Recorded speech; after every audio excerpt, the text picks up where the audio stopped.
Oh, so was Thane the one eating chips last night? Nobody was eating. We weren't eating back here. Oh fuck! It was sounded. crackly and. Oh, that's what it was. Okay. It sounded like someone was eating chips in the microphone. You're a 701 Facebook admin, right? I think so. Still. I think you still are too. Can one of you share it when we're already live? So just share it from the feature table to 701, Okay. and then also share it on your own personal. The more we share it, the better it is. Are we stating 10 for the phone call?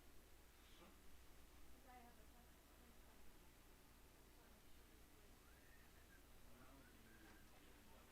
do it. No, we were getting feedback from this fucking thing. If you put your phone too close to it, it was giving feedback. Oh.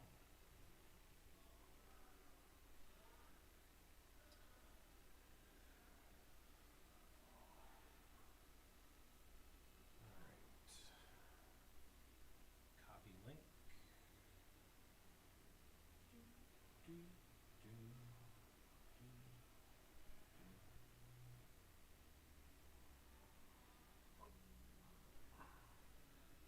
Create post.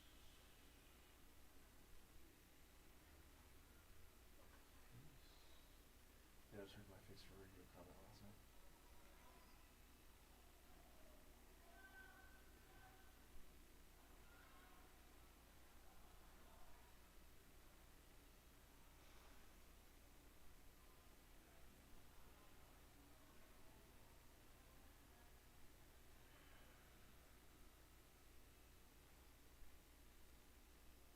So what do they see on the phone? This or that little screen? They should be seeing this, the big screen Okay. right now. Okay, I'm just gonna share them.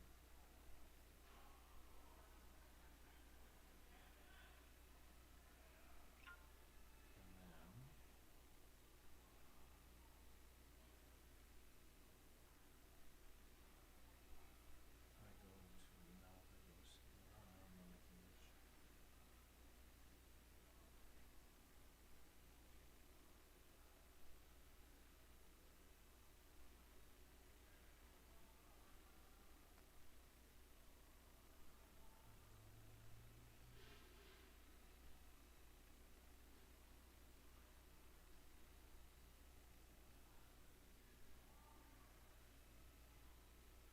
I always forget how to share because I'm the admin, so when I go to 701's page, I don't know how to get to it in my own page. Because then it always goes to, you know what I mean? I don't know how to share it at all, so I'm not Facebook savvy.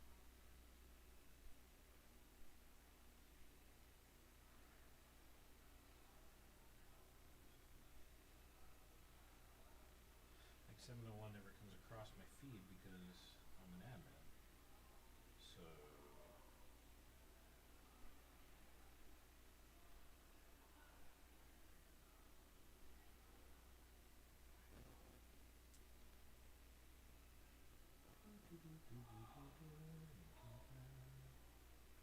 My phone is not like this building either. oh, a premium 2022 under the Hilton's meeting.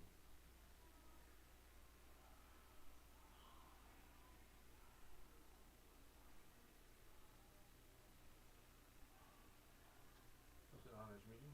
Yep. Capital P Premium 2022.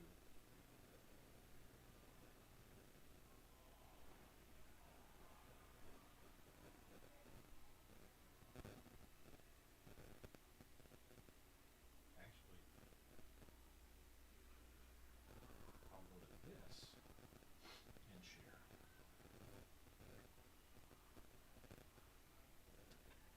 Why won't it give me the option to put it in?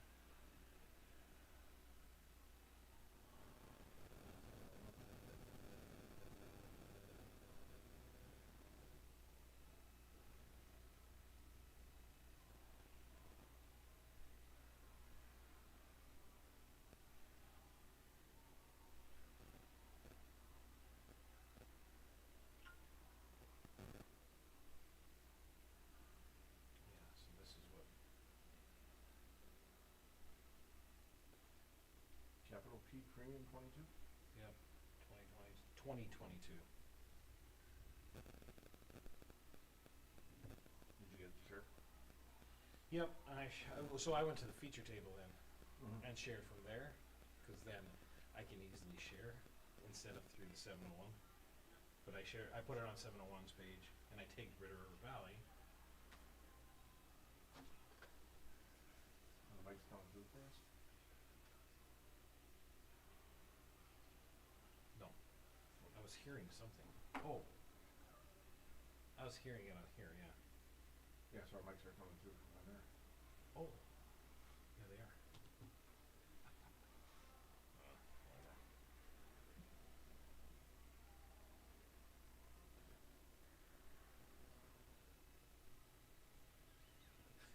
They're about 15 seconds behind.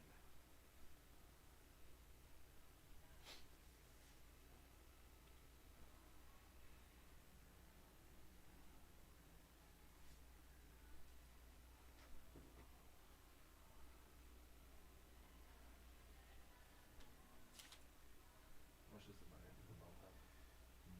100, 110, I don't know. I always question what you're supposed to put up there, but.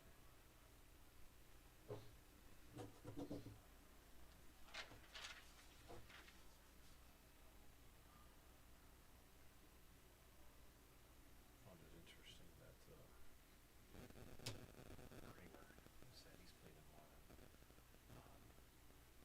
that people actually played more scared than he thought they would. I kind of want to play it, but I do too.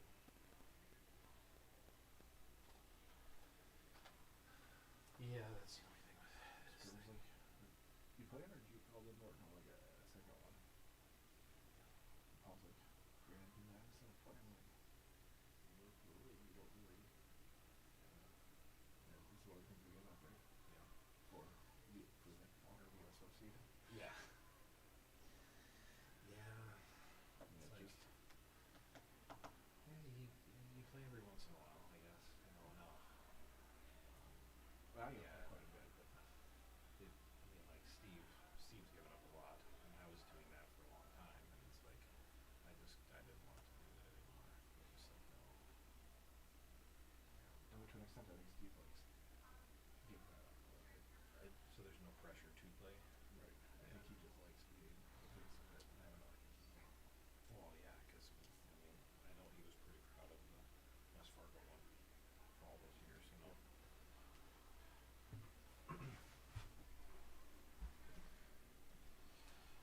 Keep that away from Do me you for a while. do you keep a timer for the 8 minutes or whatever? 8.5 minutes for the refresh? Oh, I don't know. Oh, and then how do we record hands? Because she's gonna text me. Do you want to switch? Well, so record hands, you just hit that record button down Okay. in the, Yeah, that's what I just saw that. That's why I thought. yep, Okay. and then It'll say stop. I'm assuming it'll Yep. switch to stop. Okay. every 8.5 minutes, I don't want my phone up here because of this, but if you set an 8.5 minute timer, we just refresh it about every 8.5 minutes, we should be okay. Oh. Because otherwise it gets glitchy.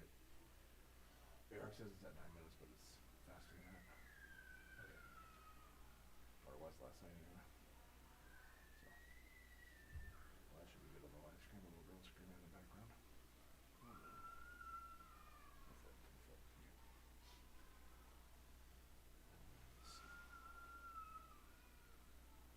Yeah, that's awesome. Make sure picking up on the screen. Oh.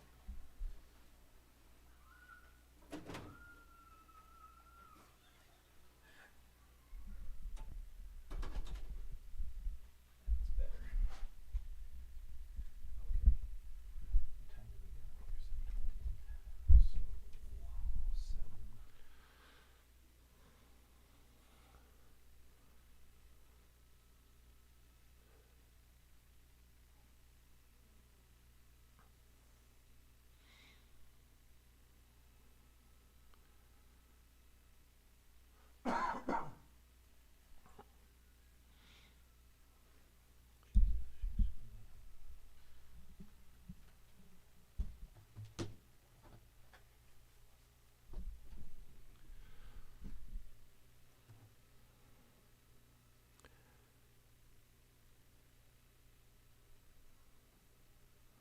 And we have cards. All right. We're in flight 1D, the fourth and final flight of the 2022 Red River Valley Poker Championship. Up until now, I believe we have about 310 entries total into the tournament. I think we have about somewhere between 60 and 70 bagged for tomorrow's championship, which starts at noon. Just reconnecting here. There we go. Well, maybe not yet. We'll get there. Looks. Tim's got a flush draw. Foe's got a pair. Yeah.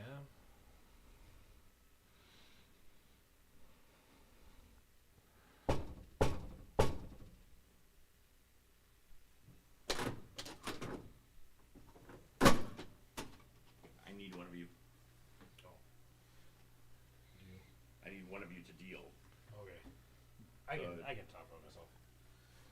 Just for, I'm trying to get Tim to come in. Okay.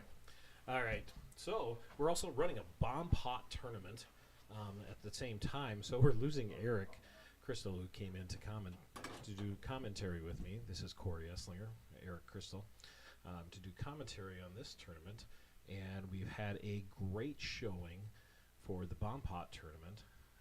That is $110 buy-in, 100 plus $10 dealer appreciation if you wish. And that is a tournament where it's ante only, and everybody sees the flop, and then action starts from there. Regular hold'em, no limit, but everybody sees the flop. So it looks like a good success. And so we lost Eric for the time being. We may have another person come in here and help with commentary, but I do like to talk. So we'll see what's going on here. Foe's in again with another 6 deuce. He loves to play some pots. Well, this is an interesting one. Foo with a gut shot. Tim with an open-ended. And Foo doesn't disappoint and leads out here. He's going to get a call, and he does, but he's going to get the pressure, keep the pressure on Tim. And Tim will call this again. No, he gives it up.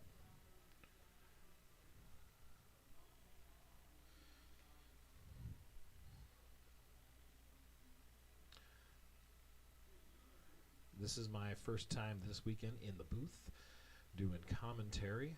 So seeing that we have a little glitch. Hopefully this isn't more than normal. We do reconnect every so often to try to clean that up. It'll rebuffer. Love technology. But that bomb pot, we're probably going to have, I believe they have 5 tables going right now, and they're going to pack those tables. Usually it's a 9 max, but they'll pack them with 10 in this case tonight. And that has, you can do 2 rebuys in that, and we fully expect Foe now he actually wakes up with a pretty decent hand, and he's going to run into a player who's pretty tight, in Dennis, typically.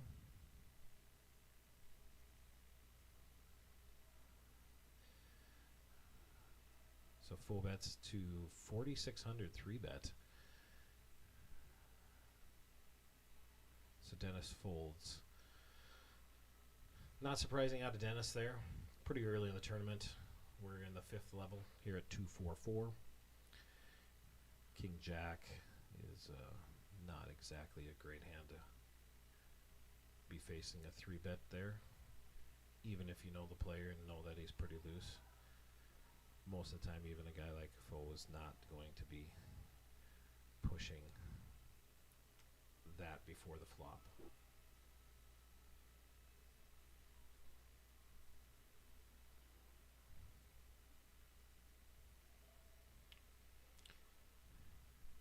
There he decides to let go of a hand pre-flop. Ben calls ace 5. Emily is going to raise this up probably to 13 or 1400. Oh, Ben raised from 1200 and Emily flat calls with queens. Ben's probably going to bet his gut shot with the ace still behind, representing he's going to continue. And he bets 1800. And I gotta believe Emily's going to pull the raise out here. Nope. Still stringing him along.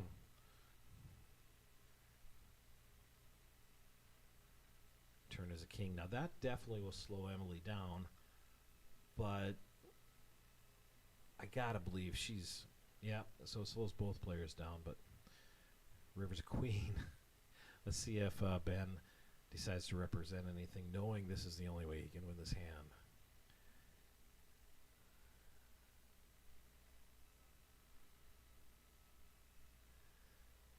He thinks and thinks. He checks. Emily bets 2,000 and takes down the pot.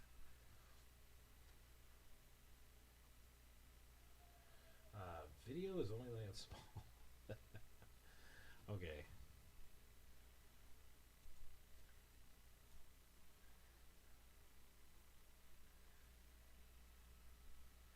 Thanks, Brandon. Thanks, everybody. We'll get this taken care of here.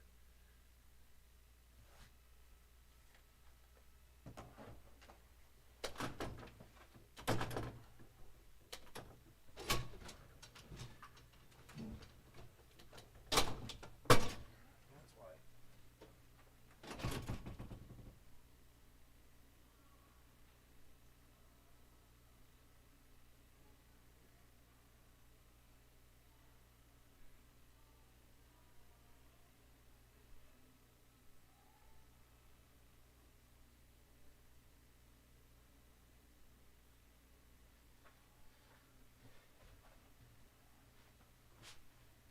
I know everybody loves hearing my voice, but I know they don't love it hearing more than being able to see the actual action. Well, I will get you the chip counts for Flight C shortly here too. As again, apologize, my first time running this new software, and with the bomb pot going on, we had a little bit of commotion here. And they just kind of threw me to the wolves back here, and I keep on looking.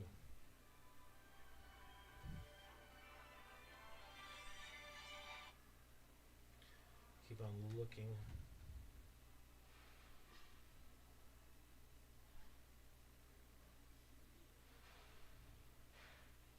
While I wait for, gonna need to find Adam Lasky. I believe both Adam and Josh Hall are playing that bomb pot tournament.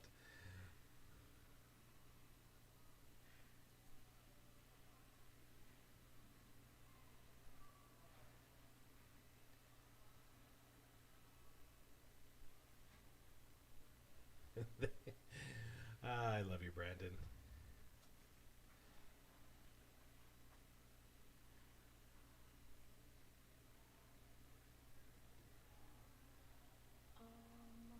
Can you like expand it? Okay. Yeah, I mean I can, but I don't think that's what it's meant to be, you know. That would probably be an Eric question, Anderson, because he never told me that part. All right, we're gonna cheat here a little bit, and while I try to figure this out, that'll improve things for now. But we will see what we can do here. It's better than it was before, but I don't think it's I do not think I fixed it the way it should be fixed here. I'll message Eric and see, We'll find out. and then Oh.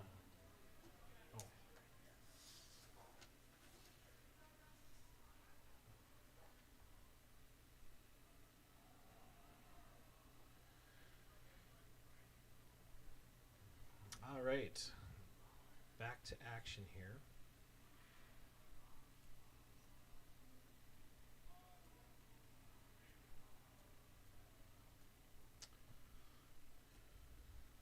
Hopefully that's an improvement, at least for now.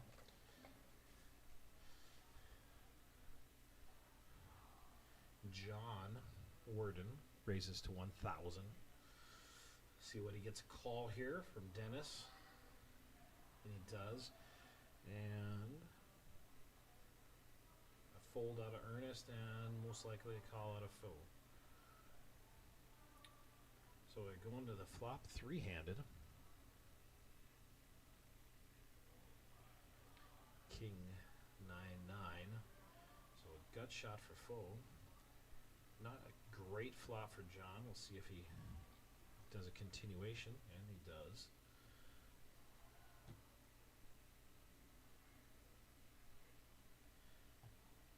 Dennis gives it up, and Foe gives it up.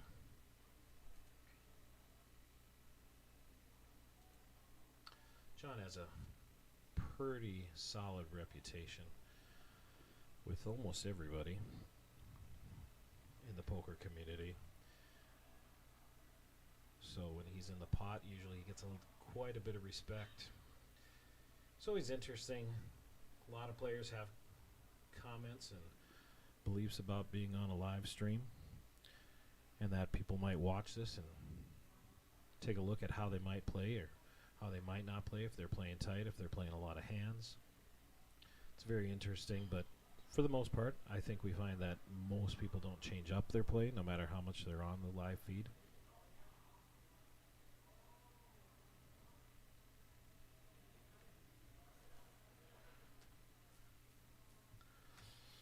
So far, John is not dealing any action. Foe here again with a big hand, but just not running up against any other hands that are going to play.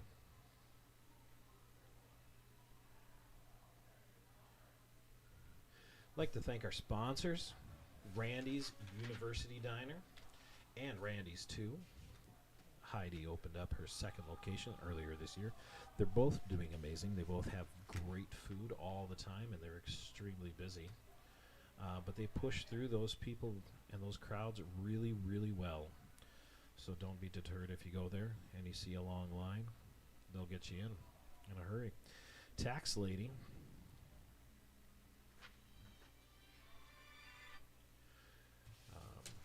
Subway of Park Rapids. Dallas and Eric DeWitt. Eagle River Utility Solutions and Brandon Schmidt, who bagged up second most in chips last night on the same table that the first in chips was, Todd Egerdahl. And Ambitiously Lazy, Chuck Stahl. That is a clothing company and a lot of good, unique stuff. So here's a hand here where King Queen has a gut shot with two overs. John leads out though with his pocket deuces in the lead, but Tim's going to call.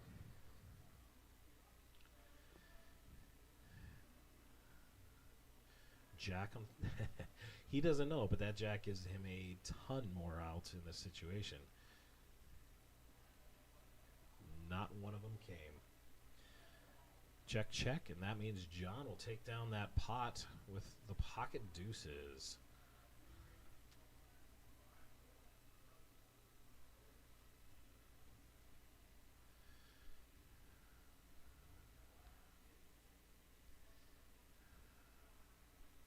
As you can hear in the background, the Bomb Pot tournament just started on your live feed, or on your feed, which is delayed about 10 minutes.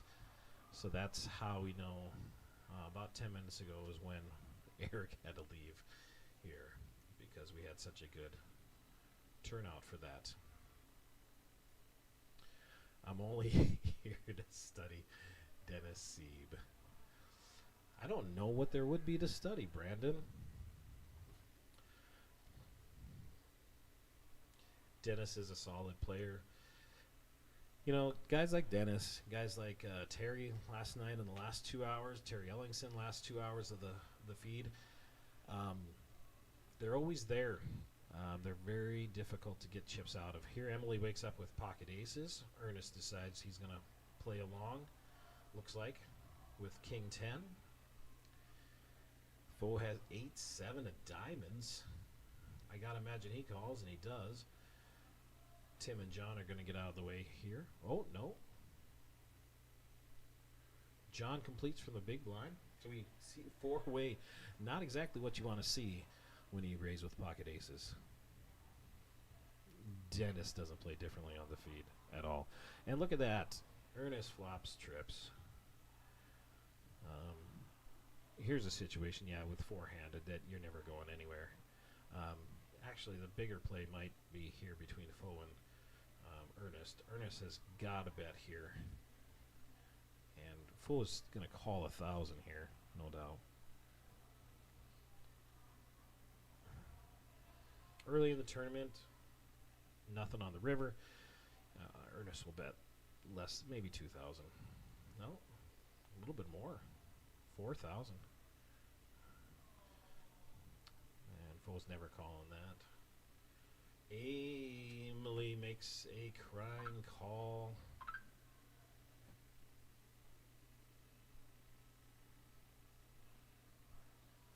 And finds out, unfortunately, that Ernest flops trips there.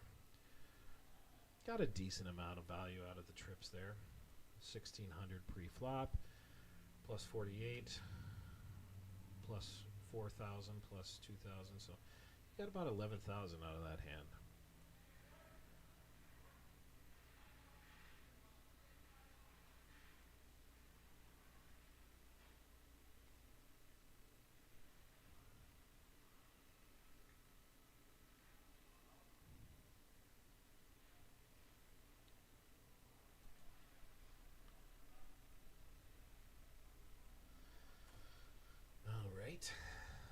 Emily, just after aces, wakes up with pocket queens.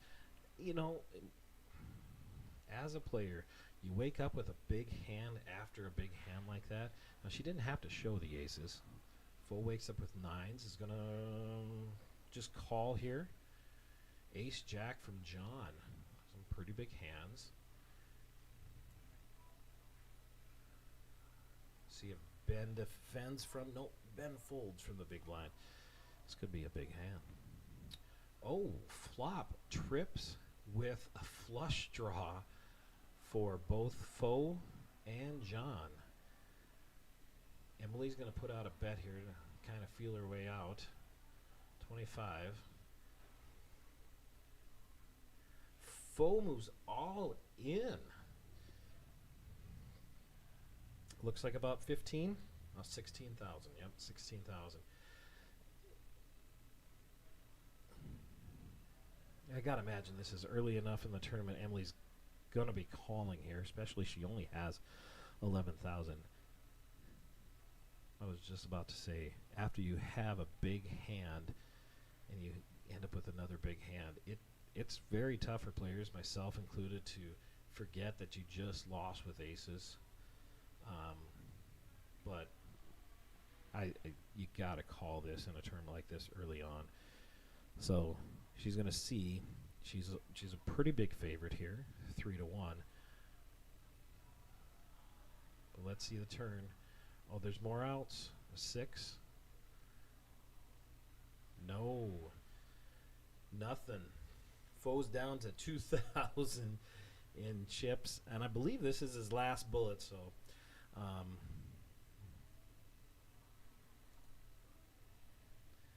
I'm sure those chips are going to be making it in to the center here pretty soon.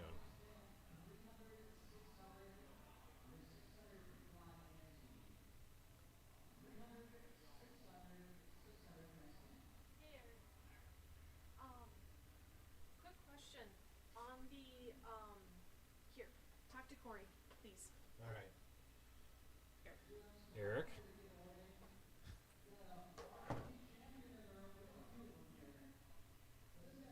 What do you mean entered?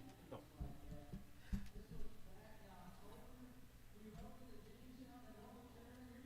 Oh, turn the volume up more? Okay, I'll do that too. But no, we were talking about. So I just drag the screen over because I don't know how to make that go full screen. Everybody's right click. Yep.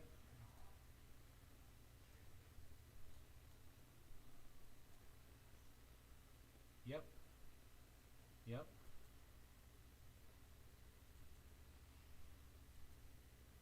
Okay, yeah. No, because so for whatever reason people are watching, I can bring it up here. They're seeing the live stream brought to you by, and then it's only a small screen.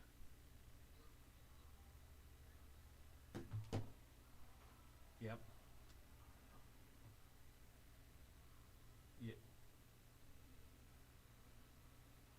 Click on live stream. Live stream with chat and live stream.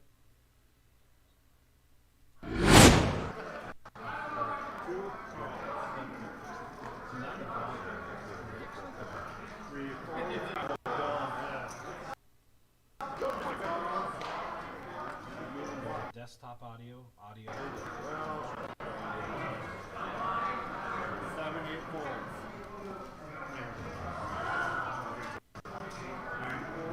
Raises.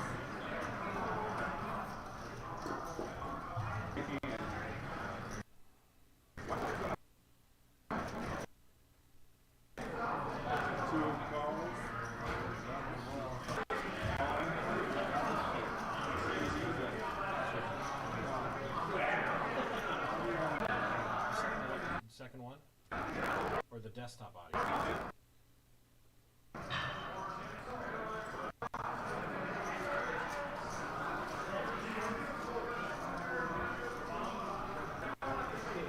I'll just okay, I think I'll. Alright, thank you, sir. Alright, I think we got some stuff figured out here. Hopefully.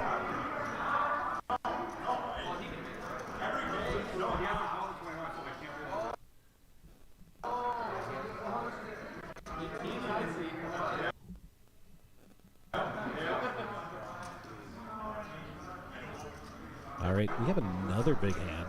Aces for Ben Rott. Fu is all in with 2,100. It's up to Chris. Chris folds King Jack. So we'll see if Fu can get lucky here to stay in this tournament.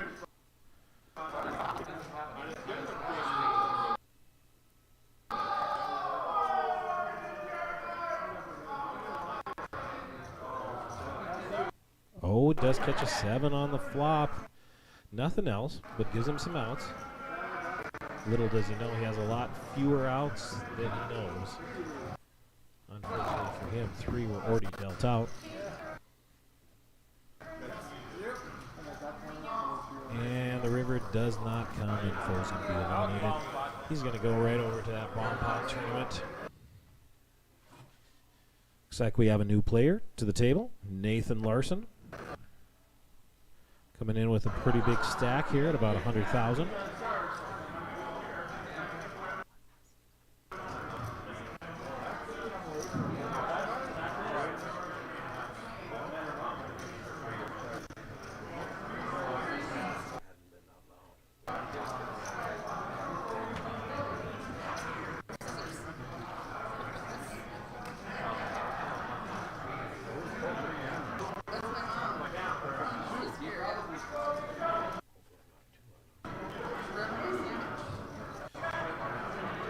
All right, so I did talk to the guy in charge who knows what he's doing with his table, Eric Anderson, and he helped me out with the video feed. So hopefully we'll get this thing going. Hopefully no more snafus. I'll repeat the sponsors once again. Randy's University Diner, Randy's 2 on 32nd Avenue West in West Fargo. Tax Lady, Subway of Park Rapids, Eagle River Utility Solutions, and Ambitiously Lazy. Ace Jack from Dennis, and he raises it up to 1,200, and John's going to kind of float along with 6-4 of hearts.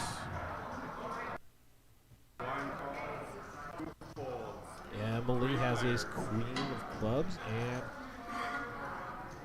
just calls as she did with those queens earlier. Flop comes, oh, ace jack. We will see what this does for, if they would play this a little slower. Oh, actually it gets checked to John with the backdoor flush draw and pair.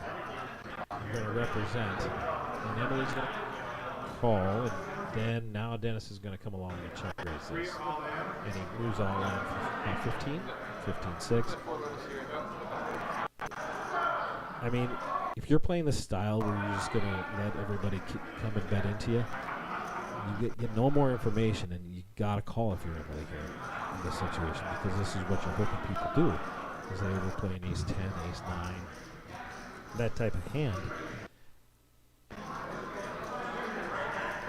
I just don't think there's enough information here.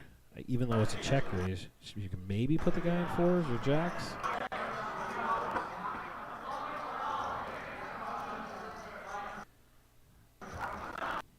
I know she suspects something's up with the big check raise here, but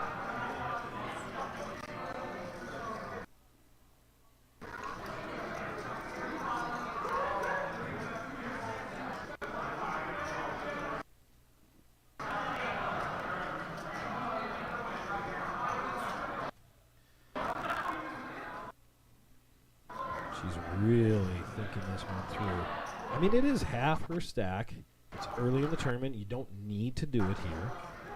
But again, she just has limited information with how this went down. It's a really big bet if you have a set here to play it like this, but I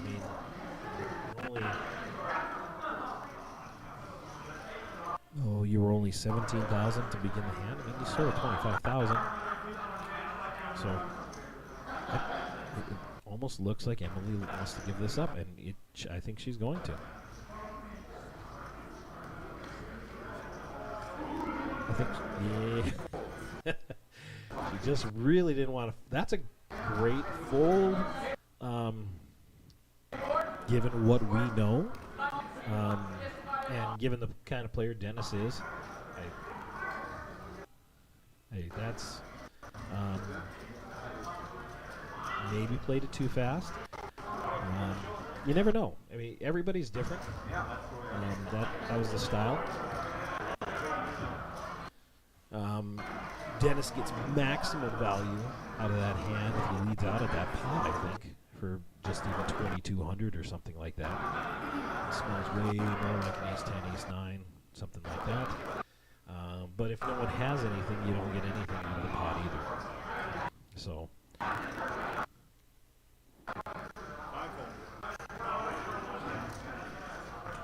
Brandon and Jason in the chats, if you guys can hear me.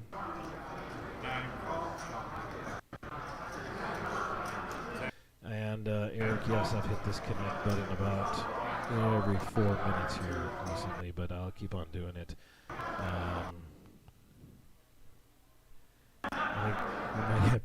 I don't know if it's the Wi-Fi thing. I think way too many people are on Wi-Fi in this building, since we've told them what the Wi-Fi password is, unfortunately.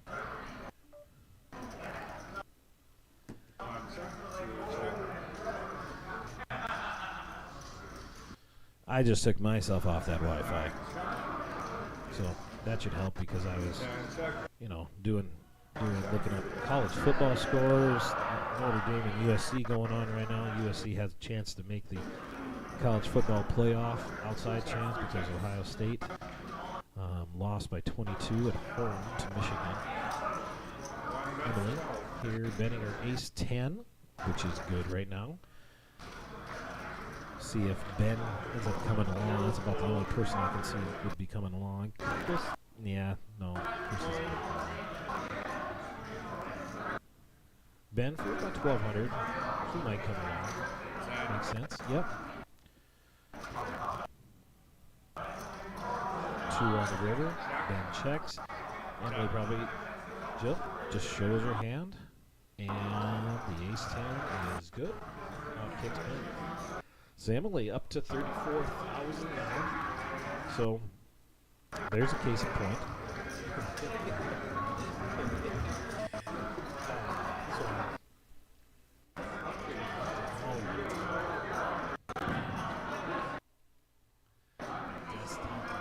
Flight team players, your blinds are going up 300, 600. The 600 big blind and 300, 600, 600 next hand. Incredibly loud voice.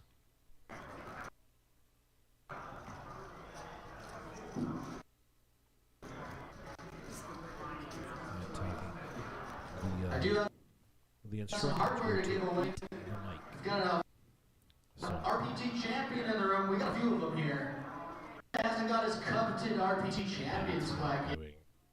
yet. This was back in October. Let's keep on. He rode into Jamestown and won the tournament championship. Let's give him a round of applause, everyone.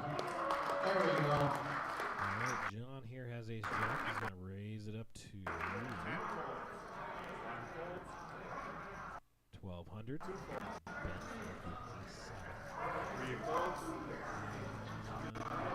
Does John defend easy takedown for John.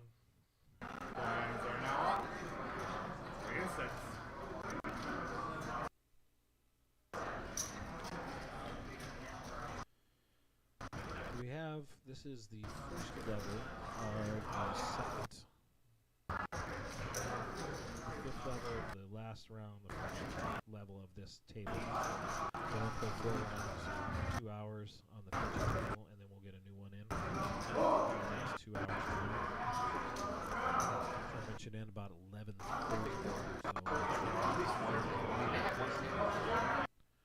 Which of course is 10. Race starts at 80 players.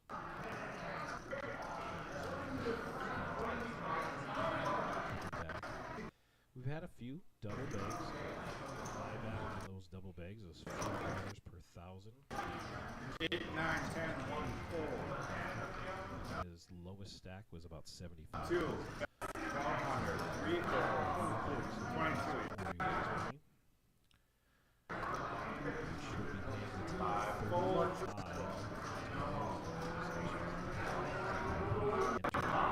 4. 35 players paid.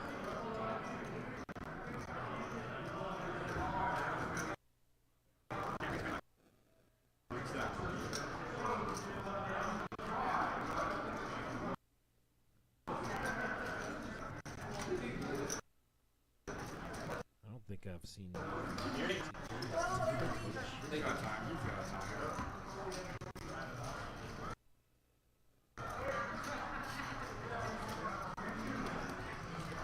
There are 316 players in the.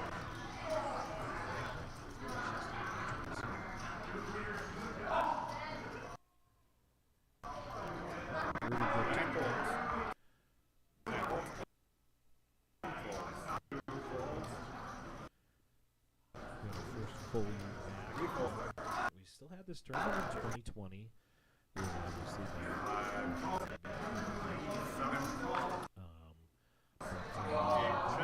but 316 would be one of our, should be one of our larger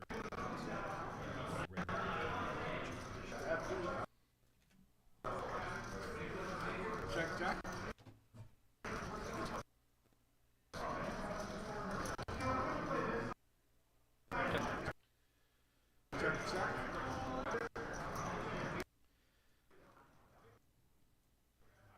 So I just got word about hearing the background audio, so that might have been what he was talking about earlier. There's a couple audio buttons back here, and I'm honestly not a techie here, so I could have used a little bit more help. Everything last time I did commentary, pretty much everything was set up before I got here, and all I had to do was sit down and talk. But I did turn down what would be the audio out side by the table. So hopefully that will help.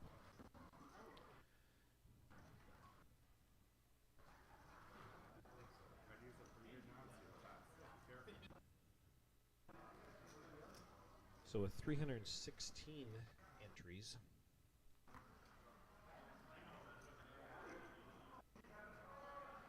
I'm going to try to do some quick math here. That should end up being about a $38,000 prize pool. And if my estimations were right with a bomb pot, I think we're going to have about 80 entries. We might even have over 100 entries in that, because with the 2 bullets, you only start with 10,000 in chips, and you have to put 100 in every time during those first 20 minutes, and then 200. Well, regardless of being able to see every hand and not being able to get away from some hands, I fully expect a lot of, at least double the entries there. So over 100 in there, so that would be about another 8.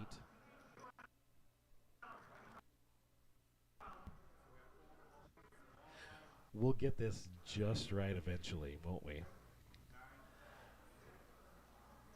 I love the commentary. So, ace 10 here from Tim.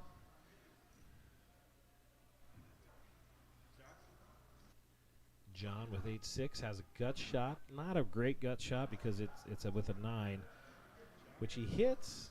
Does he know he's good? Considering that he's going to bet it. He bets 7,000.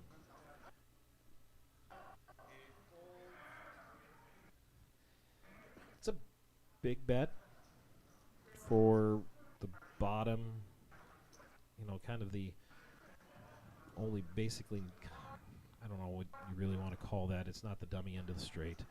I know that, but he did have that. But yeah,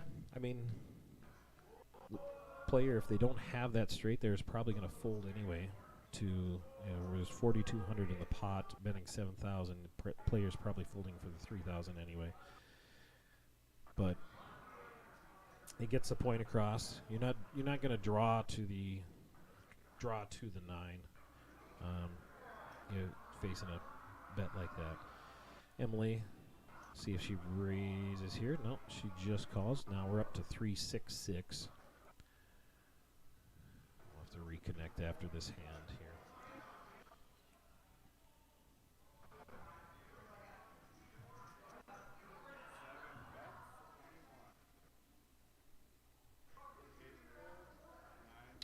So Nathan raises to, I think he raised to 2,100 anyway. Emily folds with ace 9. Yeah, he raised to 2,100 because she just called a 6. And then she gives up the ace 9 hearts there to a bet.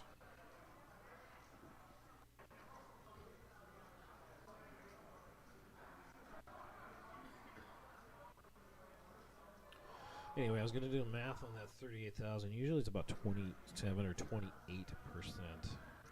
It is on 701's website. We do have listed percentages for tournaments like this. So if you're interested, I believe it's under tour details. And that would be over $10,000 for first place then. Which might change a little bit. We do have some buybacks, so that will bring the prize pool down a little bit. But it should be right around $10,000 for first. Second will be in that $7,000 range. And again, paying down to likely 35. Depends on how many buybacks we have.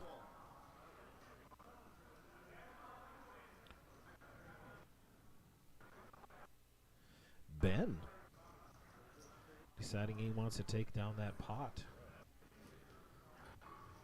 Haven't seen many for big hands here. I'm going to have to tell John to do a little bit better job in setting up this deck for these players.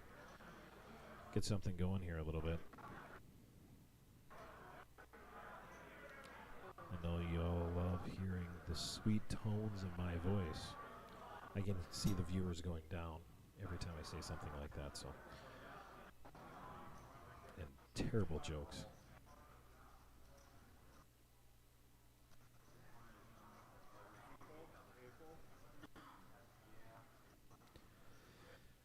John gonna limp here with a 6-3 of clubs.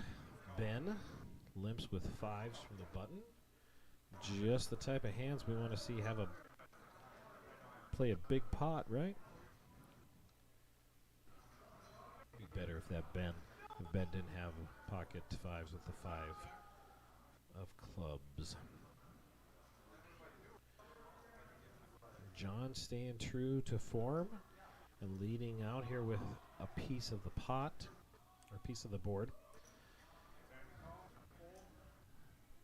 Ben calls with 5s.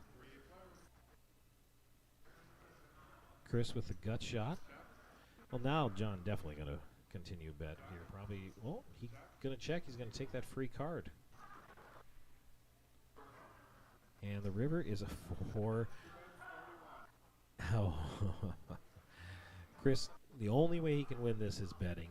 Little does he know someone backed the guy who led out at the flop, backdoors a flush, calls, and is going to find the bad news.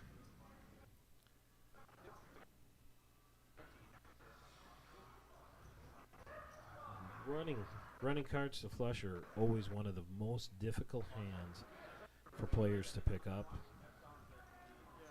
So you stick with that initial read so often, you don't pick up on those secondary reads. I have an incredibly tough time changing my opinion of what players might have.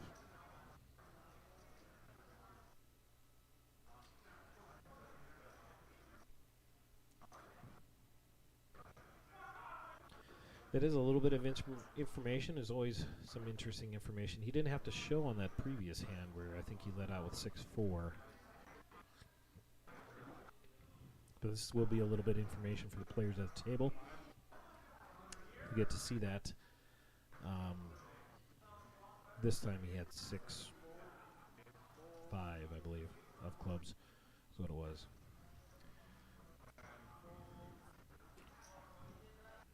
All right, Emily on the button has 7s, raises to 12. Dennis will defend with King 10. See what happens here on the flop.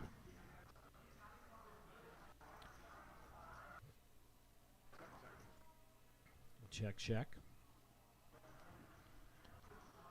10. So now Dennis has got to know he's pretty good here. May look like he's stealing the pot here to Emily, but Emily hasn't shown it. Oh, I was just going to say she hasn't shown a propensity to call here, and then she does.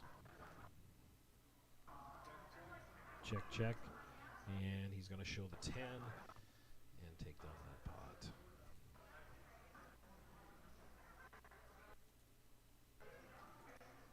Gonna reconnect here again.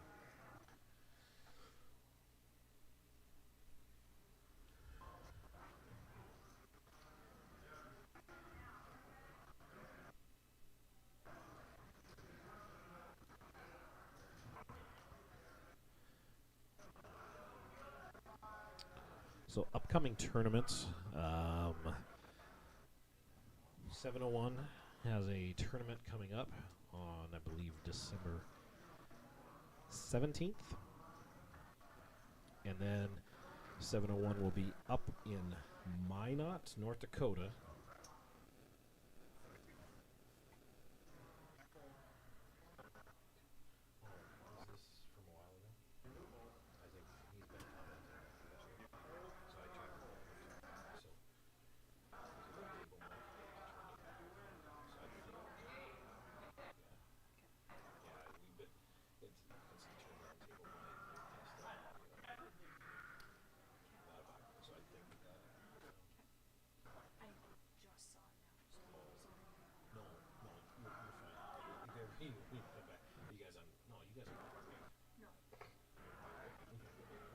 No problem. All right, that was just Heidi coming back to me. She had seen some text messages and thought the word should be passed along. Anyway, back to the action. Tim with pocket jacks here. I'm going to raise it up. Raises up to 18 or 17. 18. John with ace king makes it 3,000. John has 36 and Tim has about 48 to start this hand. So we'll see if we get a... Yeah, I got to imagine Dennis is going to fold that sevens. Oh, queens out of... Oh, wow.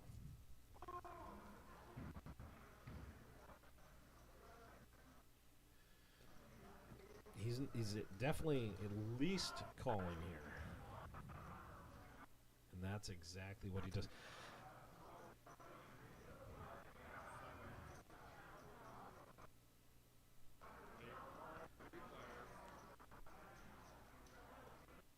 Jacks with the call. John not loving life, but he gets to see a cheap flop. And it checks to him. Both the queens and the jacks check there. He puts in 6,000. Now maybe they know he's going to continuation bet there.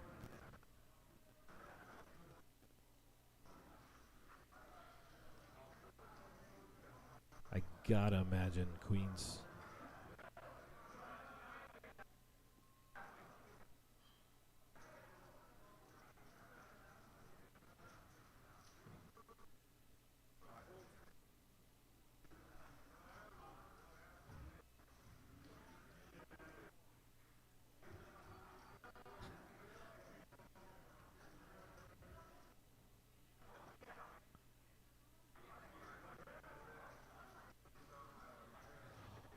Wow. Both jacks and queens fold on that board with the small 3-bet. Min-raise 3-bet, I believe. Yeah, that would have been a min-raise 3-bet. That's a very interesting hand to talk about, especially as I was talking about earlier. He's just got exposed with 6-4. That may actually play into people's minds, that they see that he got exposed with 6-4, so that the next time he's in a pot, they may think he's playing even tighter. I mean, ace-king, obviously a good hand, and completely good to raise there, especially to know where you're at. Just a little surprised both queens and jacks don't find a little bit more out where they're at there in that situation. Emily raising with jacks here. Dennis with 9-8. Does he come along? Nope. He wants to fold. He wants to get out of there. He has somewhere else to be. And Emily takes down the hand. Nope. Yes.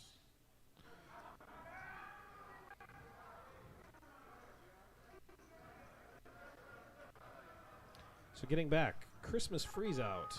We got a Christmas freeze out at the Harwood Legion in Harwood, North Dakota. $220 for 50,000 in chips. Registration starts at 11:30, and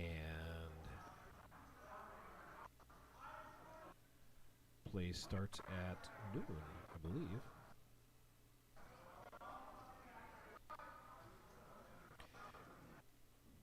I will have to talk to, unless I'm missing something. This is on the 701poker.com website listing the tournaments, and it says registration at 11:30, and it says it will be the second to last tournament of the year points. I actually believe that's not true. I believe both Minot and Devil's Lake will count. I'll talk with Steve Madsen, who is the main person in charge of running this 701 poker tour. We got Ace King versus 9-7. So Nathan with a King of Hearts on a board like this with Ace King, he's probably going to lead out, and there's nothing John's going to do there. He didn't catch a piece of that at all, and he's just going to give that up.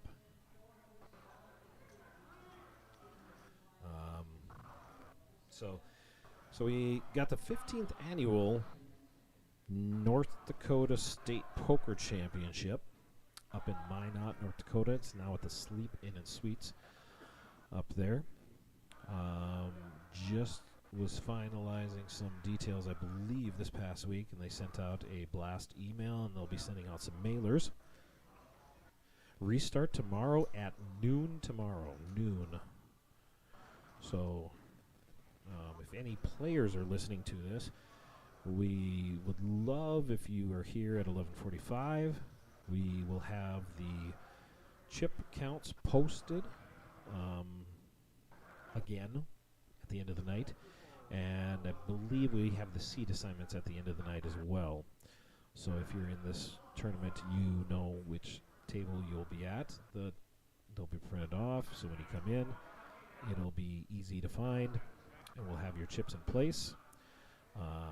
They're all glued up in sealed bags, so you'll break into them. If you're not here by noon, we will open them up, obviously, so that blinds can be taken out.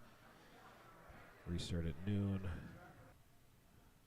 John and Ben don't look interested in this pot at all. And Ben's going to take it down with king high. The absolute stone cold nuts.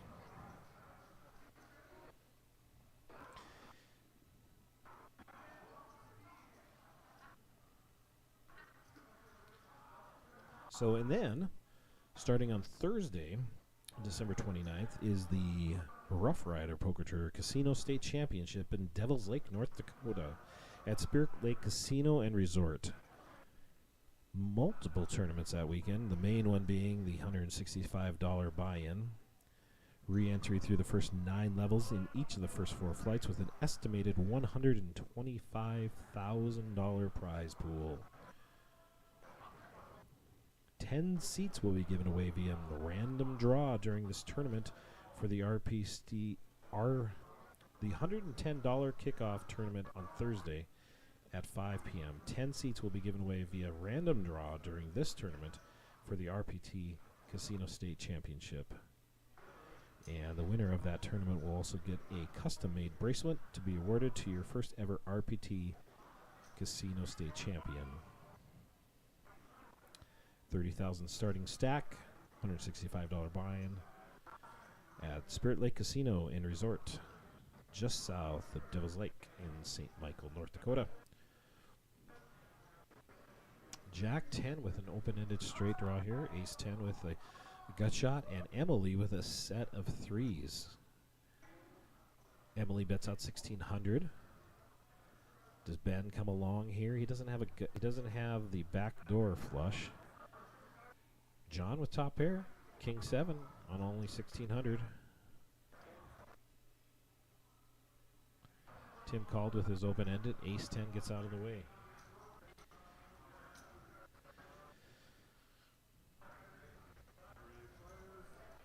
Three players to the turn here. 6 brick. Emily's going to bet 2,200. I don't believe Jack 10 gets out. Yeah, Jack 10 is going to keep on coming along. John doesn't like where he's at here with his king 7 with 2 callers in this pot. He's almost wishing, I know he's almost wishing Emily would have bet more, but it's a good fold there with just king high. River 2. Emily will bet and Tim will fold here. That's an easy situation. So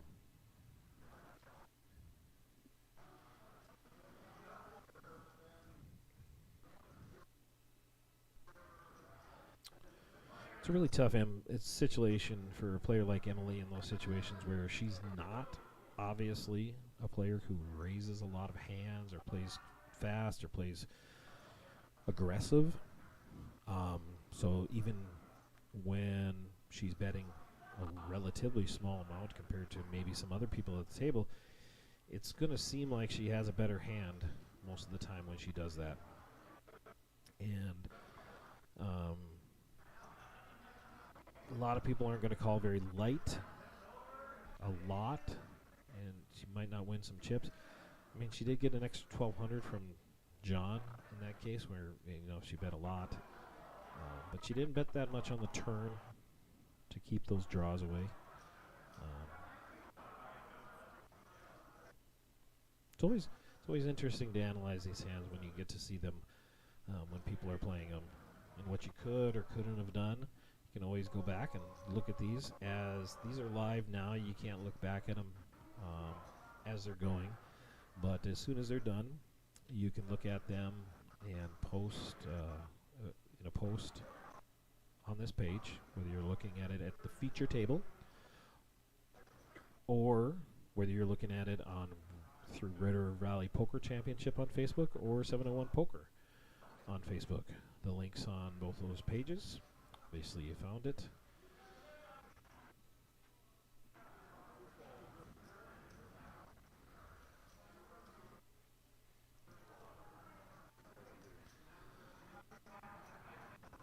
There's your VPIP. John with about a 50%, Emily at 44%. I'm actually kind of surprised been watching this. Dennis at 20% and Nathan at 22%. I'm more surprised by Dennis at 20%, or Nathan at 22% than Dennis at 20%. It's not really that surprising. And that's Dennis's image for those that know him. So, again, it's a very interesting game, poker, because you have to consider the luck that goes into your table seat. You have to consider the luck that goes into the hands you get, the hands you get at what time, and then you also have to consider your table image. And you can be the tightest player and you can get run over by the deck and never get a cent out of people. And then obviously if you're really loose and that you never get any cards, you're going to be out in a hurry. But everybody has their different way to play. We should all respect each other's games. I know some of us, and I am very guilty of this myself, of overreacting. I like to think I oh, look at this. Chris goes all in with 10-9 of clubs. John going to call the extra 7,100, and we go to a flop with a6 versus 10-9. About 50-50 considering what's out. Queen, queen, 5, not a great flop. Backdoor flush draw. Nope, ace high will win. Down to 3 on the feature table. This flight had 7 tables max at one point. Must have had, if I remember right, we had 243 going into this last flight, maybe 247 actually. So this tournament, this flight had at least 69 players. The last 69 entries, the last I had looked. And then with the bomb pot being another 5 or 6 tables going. Busy night here at the West Fargo Convention Center between the Doubletree and Homewood Suites hotels here in West Fargo, North Dakota.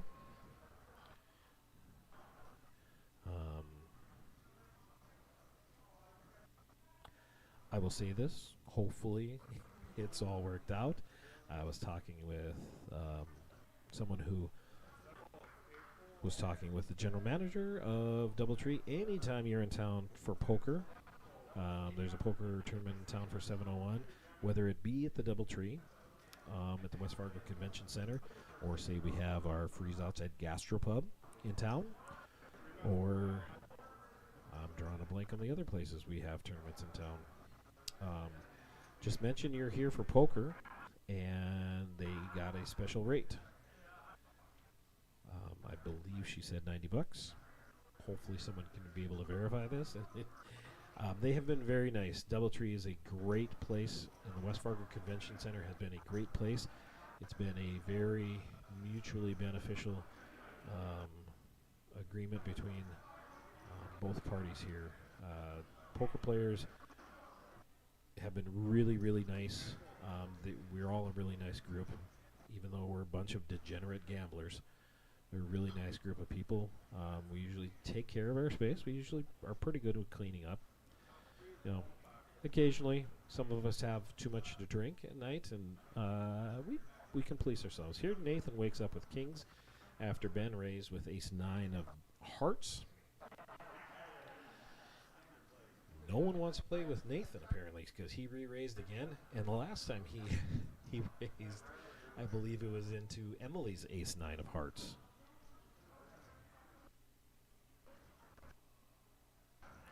So it looks like we're going to have a new player at the table.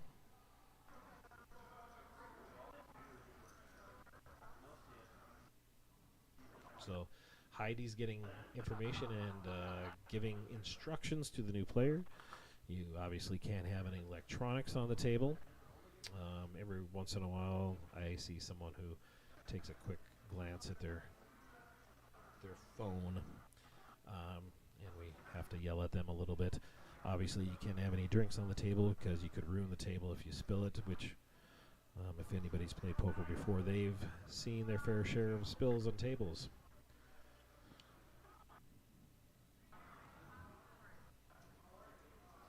All right, Alex. Hey, welcome to the table. Here's aces. It looks like he came to the table. He raised it to 1,800. Apparently, he might have just bought in with 25,000. Nathan with ace-5 in the small blind gives it up, and Jack-10 from Tim W. gives it up.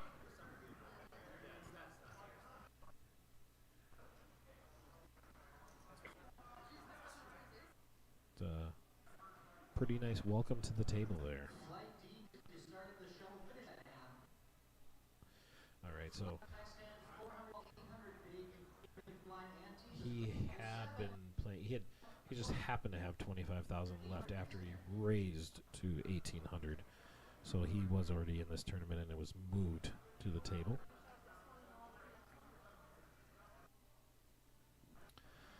I'll reconnect after this hand to see if we can get a better connection here.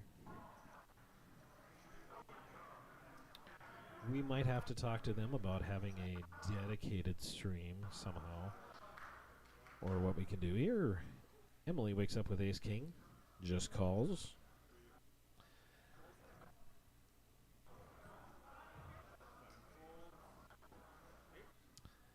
But not any good hands. John with pocket fives. He checks. Tim from the small blind with Jack-4 of clubs. Perfect flop for Emily. I'm going to lead here for 800. Oh. John getting frisky with pocket fives against Emily. With a king-queen on the board. 6 on the turn. Just seeing if Emily continues along here. 1,500. That probably is enough to get John to fold here. Yeah.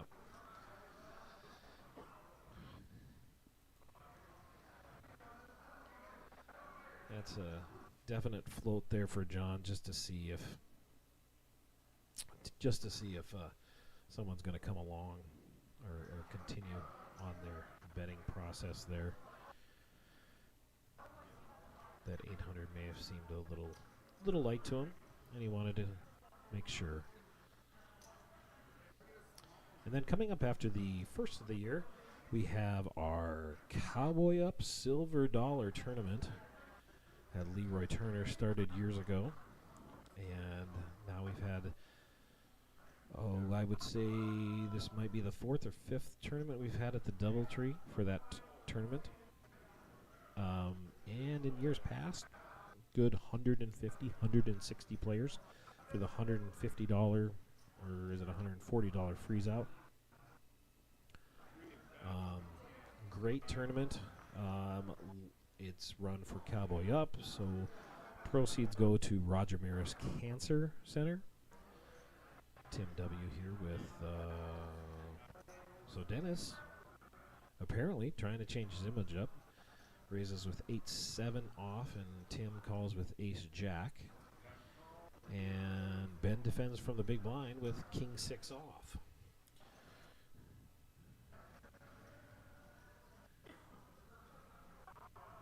Oh, you know, I mean, I don't know if Tim folds here, but Dennis actually just checks. Everybody checks around.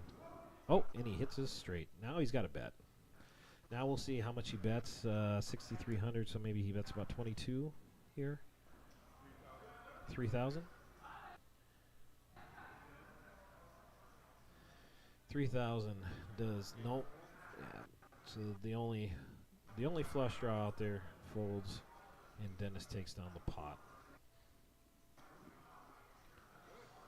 Heck of a hand. First time you raise in a long time to get a straight on the turn there. Anyway, back to the Cowboy Up tournament.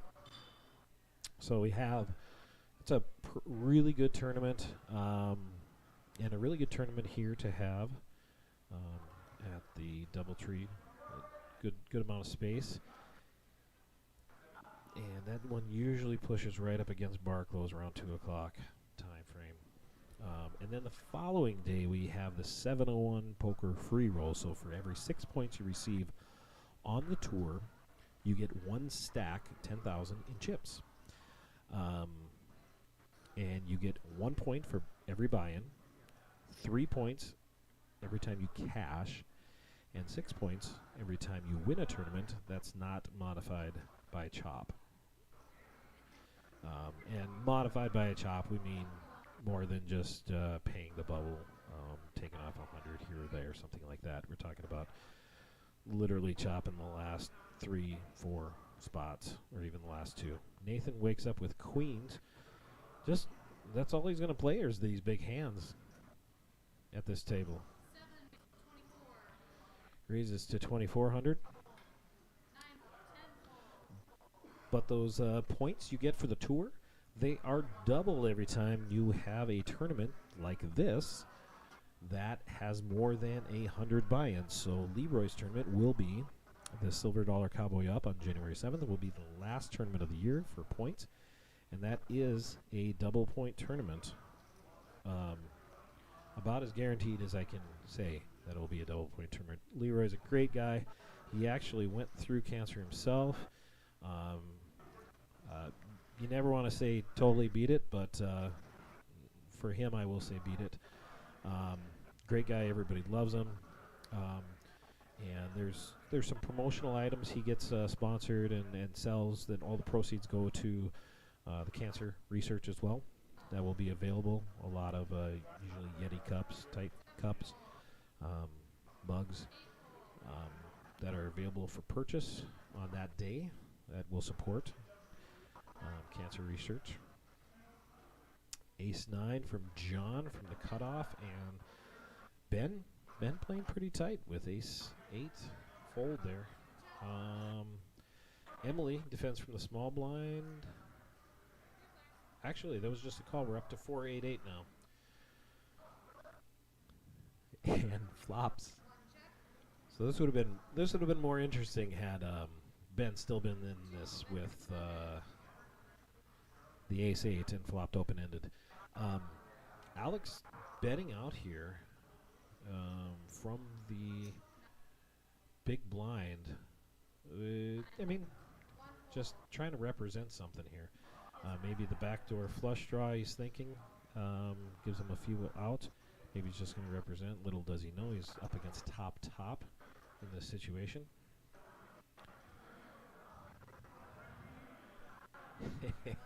And there's that 5 on the turn that would have gave Ben his straight. He comes back to the table now and see if we can see anything. I don't know if that face that he gave was for that or not. But anyway, John, after his call on the flop, goes ahead and takes that down on the turn with a bet.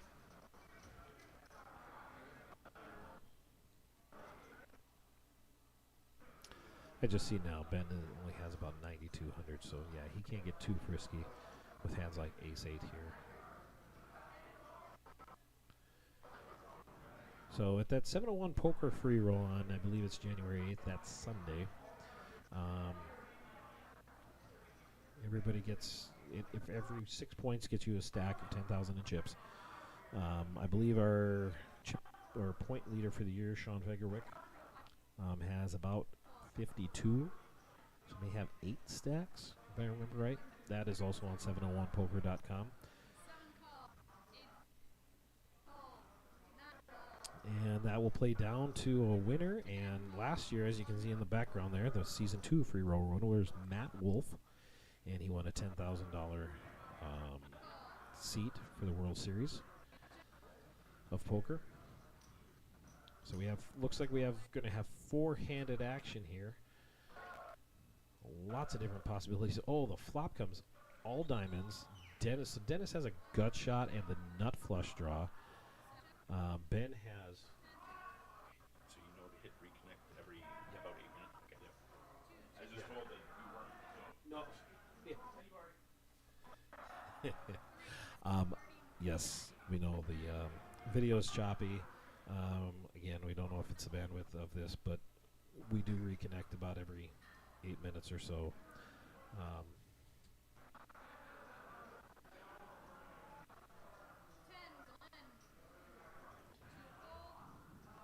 So we got Dennis. Dennis, I mean, I think he's got a call here, and he does.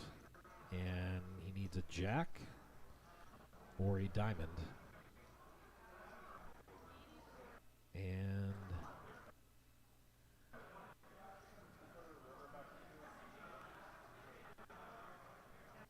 it was the 3 of spades. So Ben gets his double up.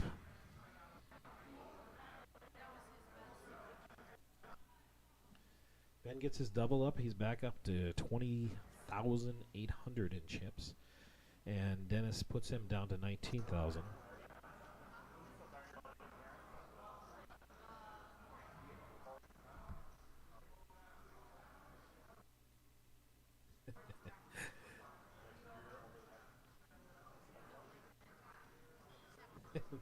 As you can see, they're just talking about, John just came back here to tell me about the stream to reconnect it. We have to reconnect this about every 8 minutes to kind of keep that glitchiness out. And it's just being a little bit difficult here recently. I think it's a bandwidth issue. I think this is all set up through Wi-Fi. I don't think we have a hard line anywhere. I could be wrong. I probably am. I've been known to be wrong a few times in my life, as I'm sure anybody can comment as they wish. Ace Queen for John, Ace King for Ben, just after he doubled up, and Ben just calls. See if we can get some fireworks here with an ace on the flop. Dennis with a King 5, and Ernest with a 6-3 go away. So we go to the flop.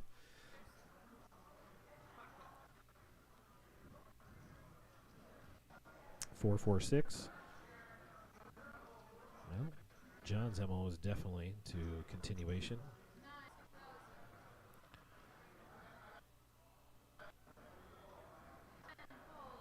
Ten folds.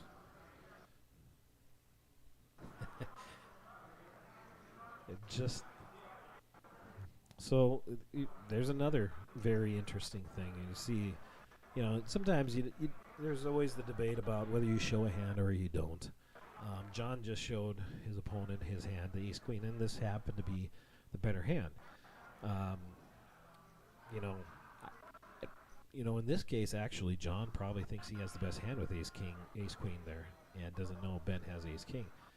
So what does that do to a guy like Ben, who just doubled up, just now lost about 16 or 1,800 on that hand? What does that do to a person's psyche? John with Ace 8 here. Looks like he's going to raise it up. Raises up to 1,600. And Ben folds Ace 9. Again, I mean, he only has 20,000 in chips. He can't be calling every 2,000 chip bet for sure. He'll be out of the tournament in no time.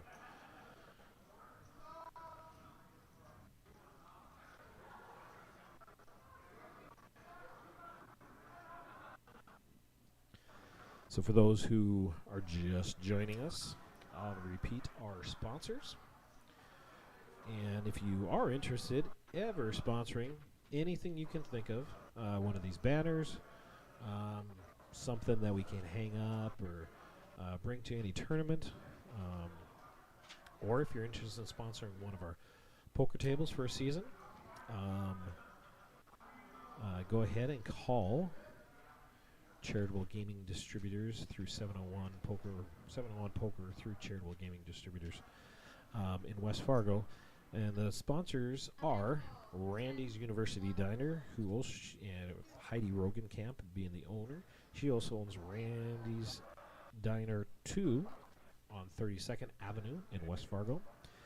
We got Tax Lady, and that's going to be coming up here this year. Doesn't everybody love to do their taxes? I know I do. Subway of Park Rapids, Dallas and Eric DeWitt. Great people, great sponsors. We love them. They come all the time to our tournaments, and they have a good time. Are great ambassadors for poker. Eagle River Utility Solutions with Brandon Schmidt. He's got to put out an album for us, though, here pretty soon or something. I got to hear more music from him. And Ambitiously Lazy with Chuck Stahl. And if you ever come to one of our tournaments, go ahead and buy some 701 poker gear. Some pretty cool stuff that's been put out there. John raises again with Ace Jack. Or no, John called under the gun with Ace Jack, and Ernest min raised, and Ernest and then called. Hits his ace. Check, check. Now hits 2 pair. Now he's going to bet small. See if he can get Ernest to come along, and he does.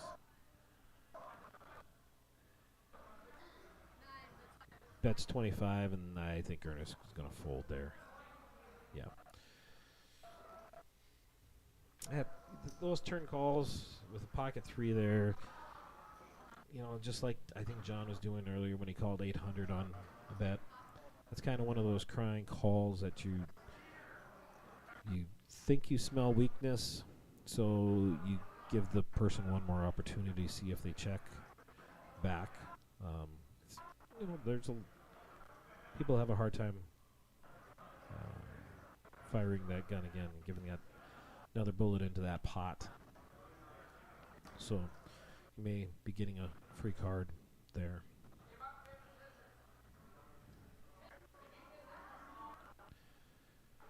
Going into hand number 42 of this group.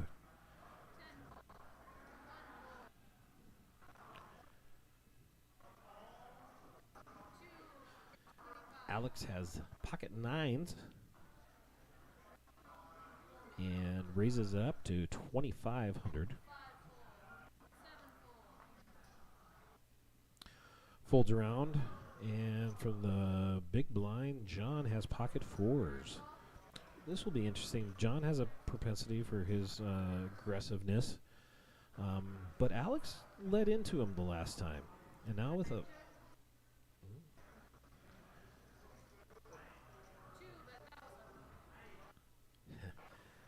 So, we bet 4,000. I thought you said 1,000 there. I was going to say he bet 2,500 at the flop, or before the flop, and if he bets 1,000 after the flop, that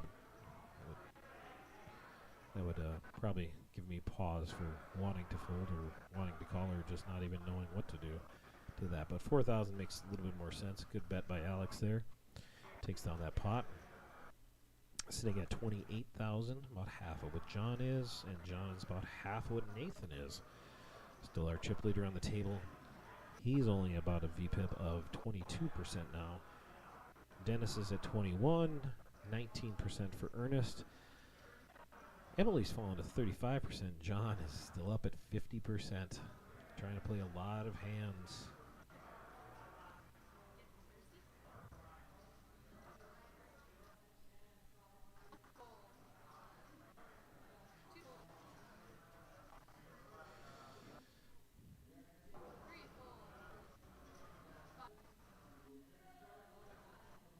Calling with ace-7. See if Nathan cuts out some raising chips here with ace-queen of spades. Looks like he does raise to 2,500. It comes to Ben, and Ben folds, and Ernest is going to fold as well, and Nathan will take down the pot.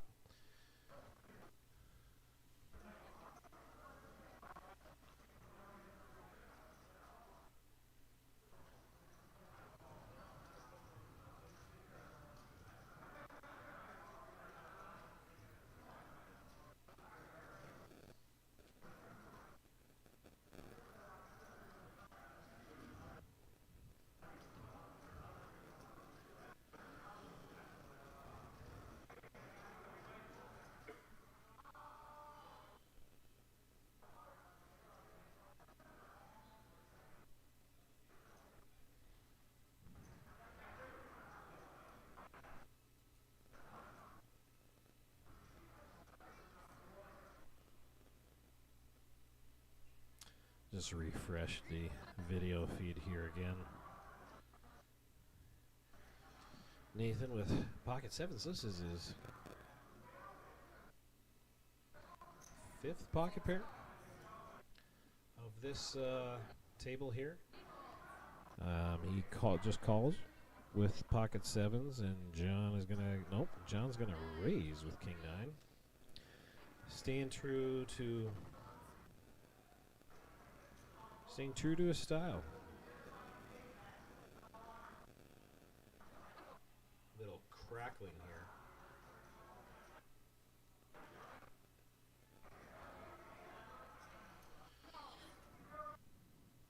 And Nathan calls the 1500 additional, and they go to a flop. Let's see how this plays out.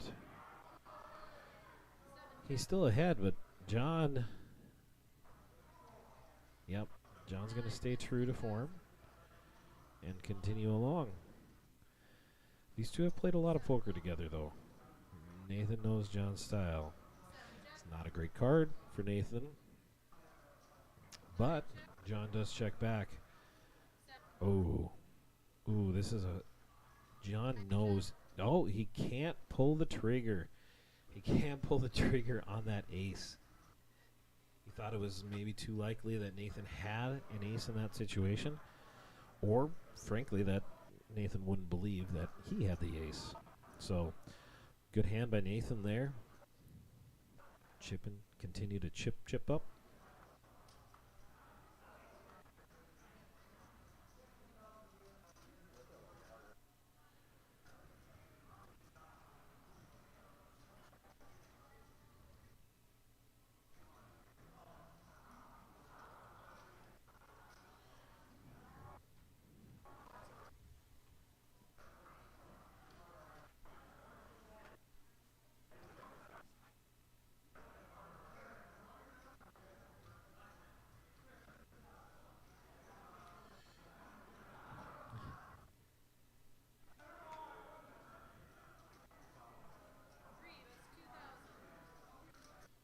Dennis opens up the action with pocket sevens. Ernest comes along with ace queen.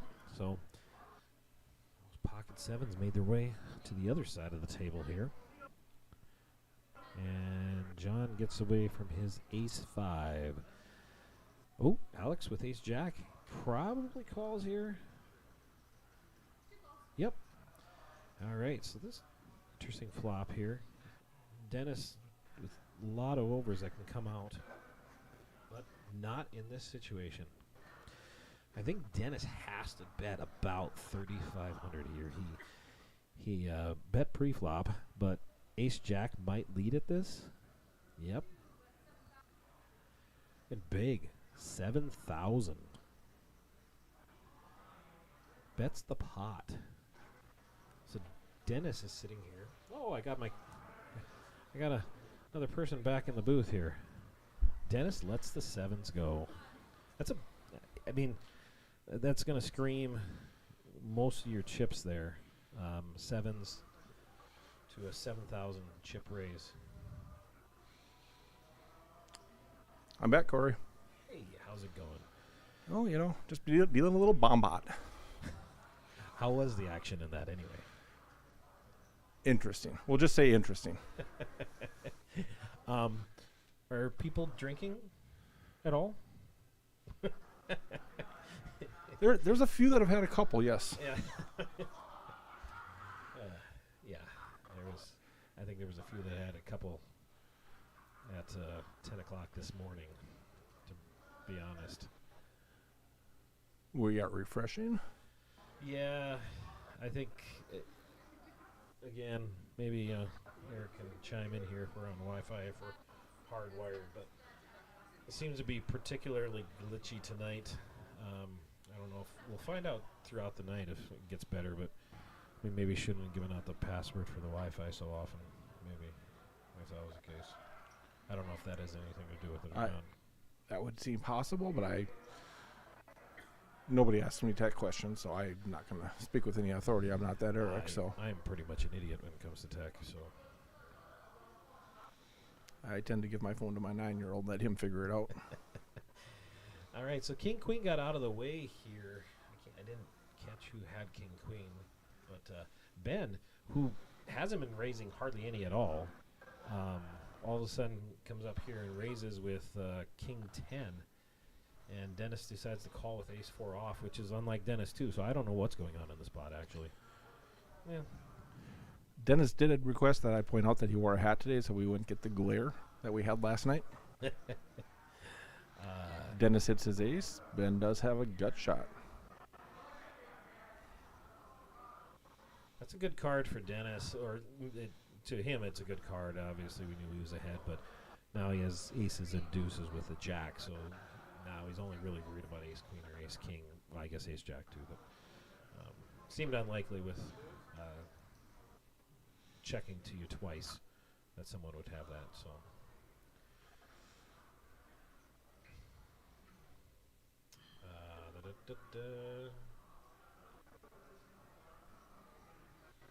Yeah, the feed pauses momentarily. We have to refresh the video feed about every 8 minutes, give or take. Otherwise, it gets really glitchy. So when it starts to pause, as we can see here, it'll pause for moments every now and then. About every 8 minutes, we have to do a reconnect, kind of a refresh, and to try to keep that as much in check as possible.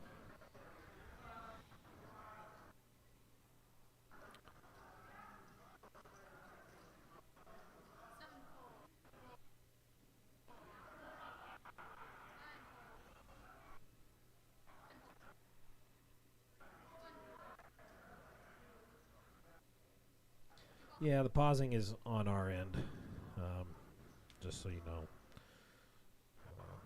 Unfortunately.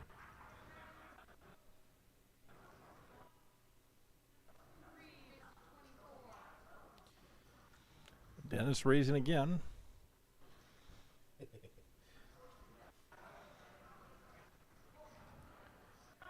Wow.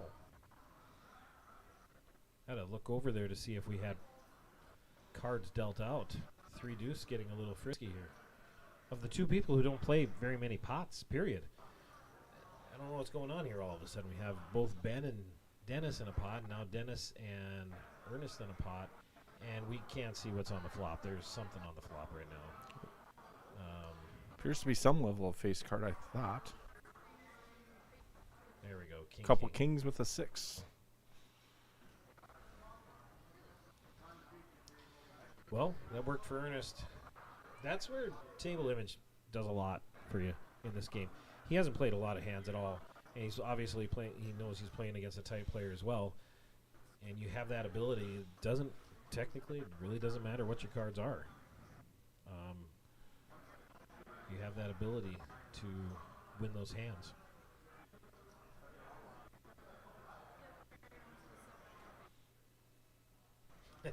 Hey, now that Eric's back in here, I will go get those Flight C chip counts and be right back.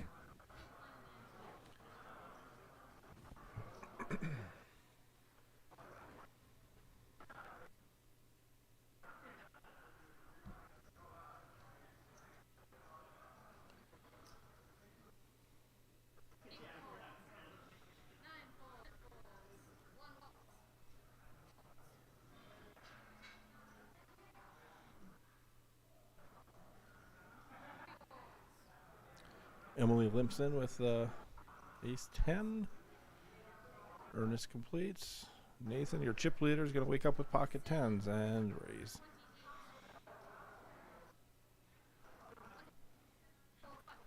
Emily gets away. Ernest gets away. Nathan picks up a few chips. Pretty straightforward.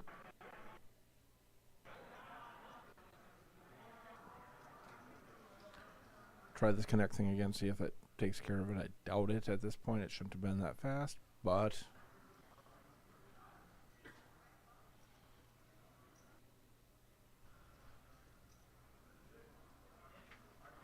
and Corey's back with some chip counts. I'm also here glad to say that LSU is down by 2 touchdowns with 8 minutes to go at Kyle Field outside of Houston, Texas, losing to the Texas A&M Aggies. if anybody cares about college football. And they're both SEC teams, but LSU is way more of an SEC team than Texas A&M. I still can't get my head wrapped around Texas A&M being an SEC, but whatever. All right. Flight 3 chip counts. Nathan Kiefert, 253,000 bag. Mark Duffner, 174,000. Sam Seville, 173. Paul Johnson, 169. Rob Urbach, 151. Eric Kimball, 133. Wade Kaiser, 127. Bob Silscar with 112. And Rip Japke with 100. There were 22 total that bagged. Thane got through with 27,000. Again, blinds start tomorrow at noon. 1,000, 2,000, 2,000 big blind ante. So even at 27, there's always the discussion about what you actually. I consider it almost like a 4,000 big blind. I know the action's on 2, but when you got to put 6 of your chips into the pot, I still consider that you're basically paying 4,000 for a big blind. I would tend to agree with that assessment.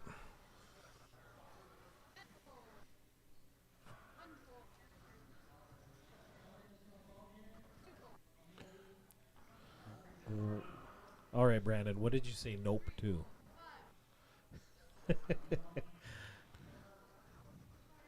I say a lot of things, and I don't remember what I say. Sometimes. I can Sometimes confirm don't. both of those.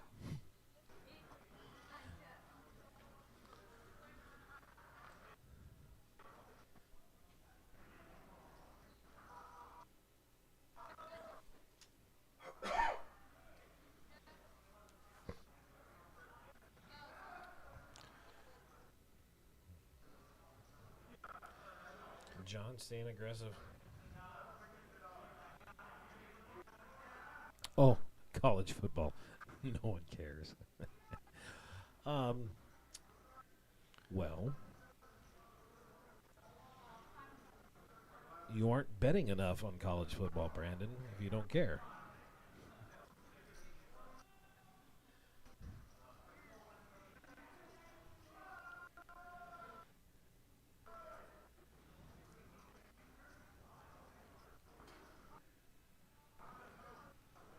But I'm not going to disagree with your assessment too much. There's plenty of people that go through life, and it's probably a much simpler life if you go through life without having sports betting involved in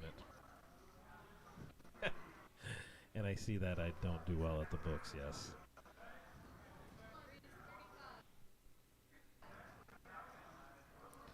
Tell you what, Brandon, I'll give you a list of bets. You can tell me what to bet, and I'll bet the opposite. And I'll see how I do.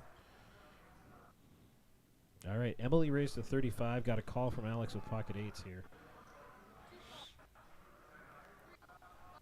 No, that was wrong. They put up a call, but he didn't call.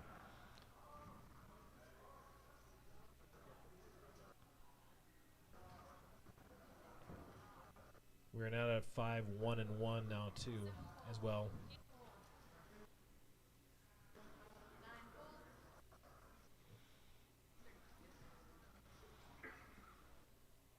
Does Ben get frisky and try to go all in here?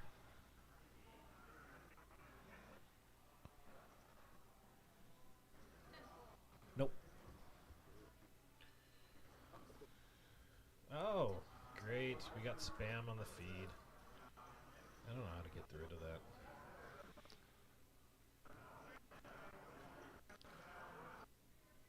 I think all you can do is refresh chat, but again, I'm not probably the person that should be commenting on that. It does say stream chat read only, but amazing how those bots find us all the time.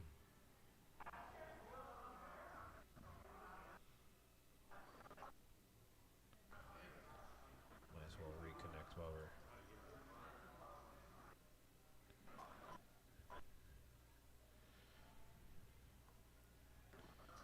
So we can see some stats here on the back end, and Ernest is at a 3% rate of pre-flop raising. And a 23% VPIP, which includes your small blind calls too. So 23% is not quite the lowest on the table.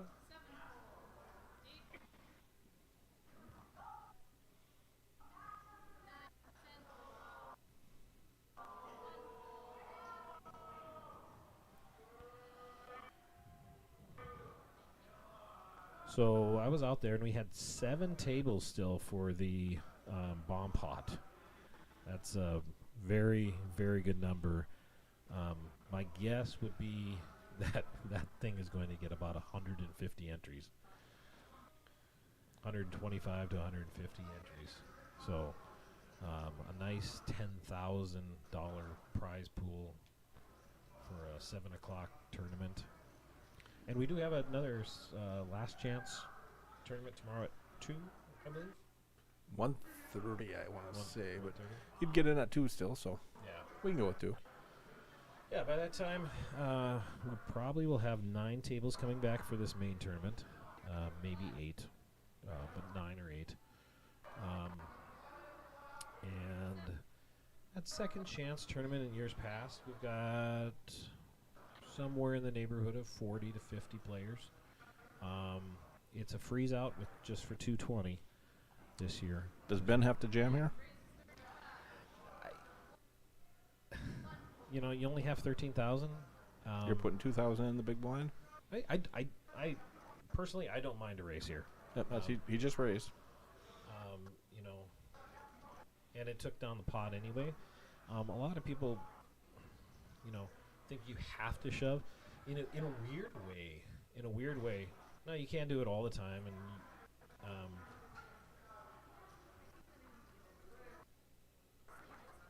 in a weird way, shoving gets more calls than raising in those situations.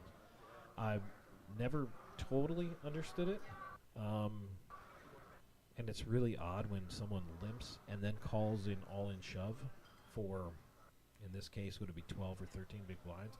I see it a lot, and it's a very interesting discussion I've had in poker a lot.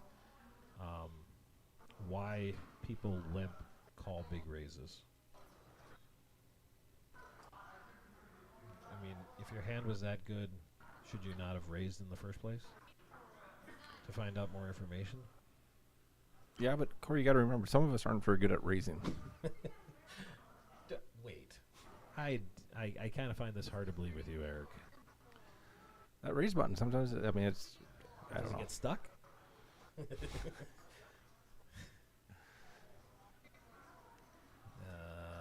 Ben, again, deciding to go on a little heater here.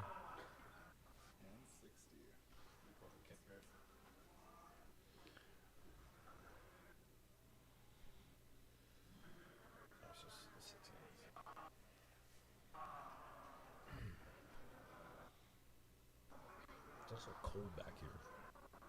We're in a banquet room that they must have the heat turned off in, and there are 2 fat guys back here freezing because we never go anywhere and are cold. I'm never cold anywhere, so I am also never cold anywhere, and I'm willing to bet neither one of us has a jacket anywhere near here. yeah. Nope. It was a gorgeous day outside, and all of us decided to spend the day inside this conference center. I took a break, went home for about an hour. The back deck was all clear of snow and ice finally. Maybe a little bit, but I cleared the rest of it off because it was melting very nicely. We got 3 to a flop here. Ooh, and everybody, Ooh.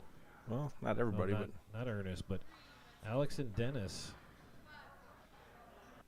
See what Alex does. If Alex raises here, I believe he's got to be able to take this down, but he doesn't. So, oh boy, now now they both have a flush draw. yeah. But is he going to take this as a free card, Dennis? Nope. He's going to keep the pressure on. All in.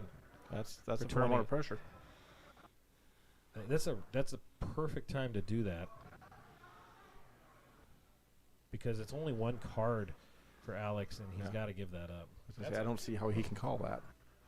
No, that's a and he's going to show, but I think he showed. I mean, he was ahead. He wasn't nearly as far ahead as he thought. That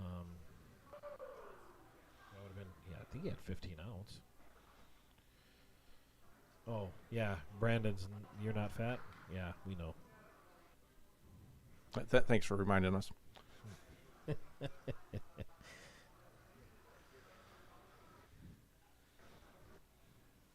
I'm pretty sure I've never seen Brandon without a jacket either. Although, I don't know. Maybe he's wearing shorts during the summer, I think. I used to see him in shorts a fair amount, but he would walk his dog past my house, so that wasn't probably the fairest of assessments. Oh.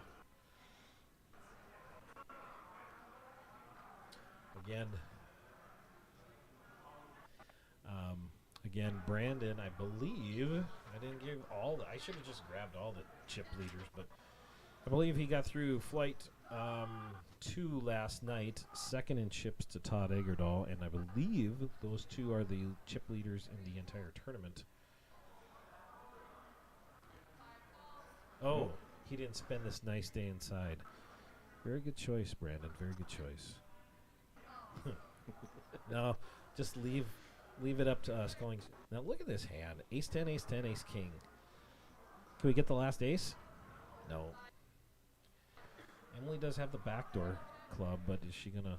It's tough to bet with two callers. Just got a little easier. Is it?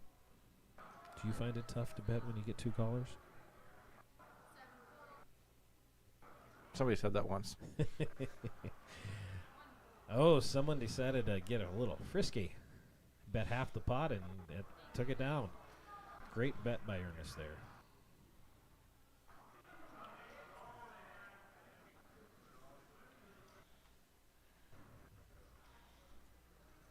While she's shuffling, we'll reconnect here.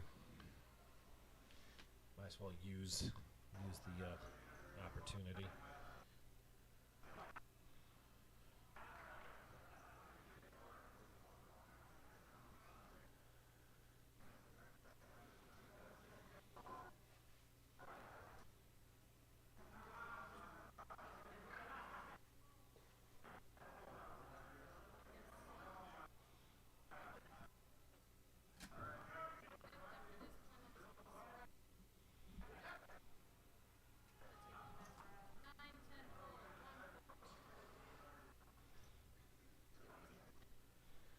Just really have not been a lot of big hands in this last 2 hours on this table at all.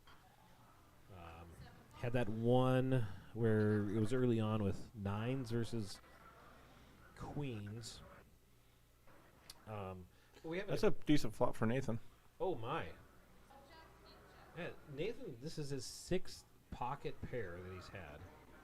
Oh, it's getting better for him because if that comes a club, no.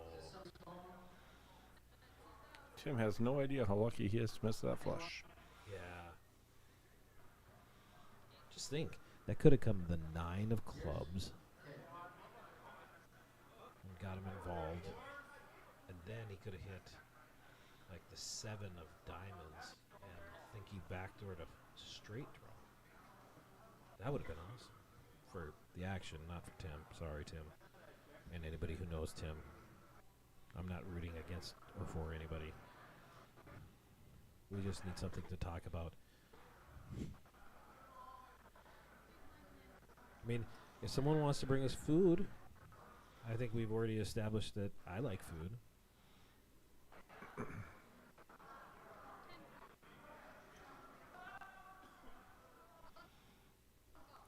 Maybe a hot chocolate Emily with limp, rum chata.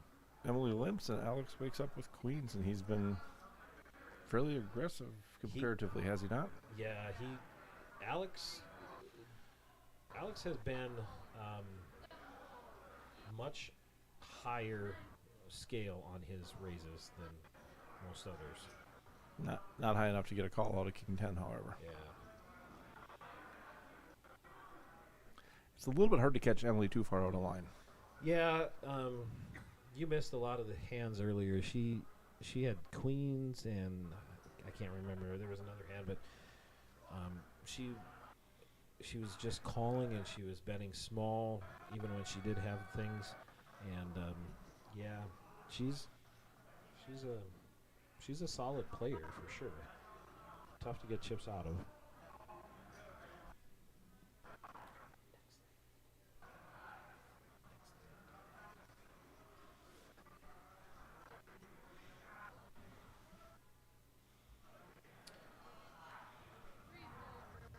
Just love the action when it folds around the table. Especially when they fold faster than we can actually see what they're folding. Ace 9 and 7-6. And there we go. Those are nice hands. I like 8, those. 9. I would have raised with the 9-8 or 7-6 though. I'd have probably even raised with the 4-7. You got 3 limper. You got 3 limpers. Does anybody hit anything here? 9-8 is a gut shot with a backdoor. 7-6 with a pair.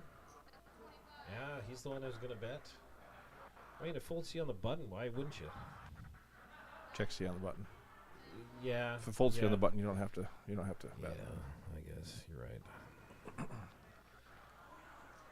And he takes it down. You're right. Simple game. I'm wrong. Simple game made difficult by stupid You're cards. smart. I'm not. I'm ugly. You're incredibly good looking. With that face for radio. I believe that was my line.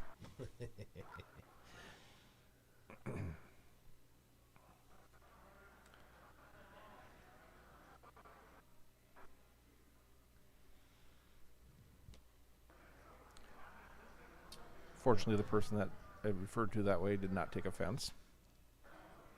Oh, you were referring to someone else that had a face for radio. I think we all have a face for radio.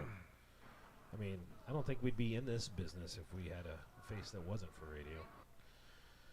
All right, what do we got going this hand? Fold, fold, fold again. Nathan with ace-6. Yeah, he's going to fold this. Fold from Tim. John calls on the button with king-6. Queen 10, and Emily with 10-10. Oh, raises up. Oh, that got interesting.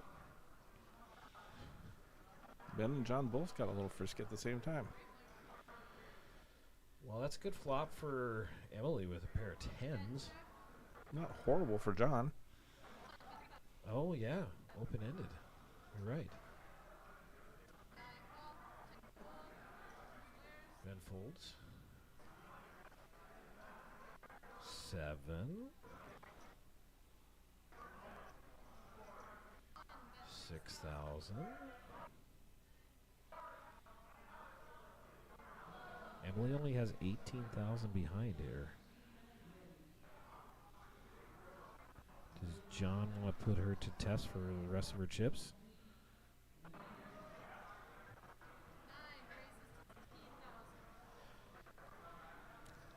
It appears that's what he's basically that's what he's doing here. I have no idea how well these two know each other. I would think. I mean, I know they've been at plenty of tournaments together. I know I've seen them both, but I don't know if I've ever remember seeing them play each other that much. Right, and I can't place ever seeing them chatting outside or anything like that. No. But that's not.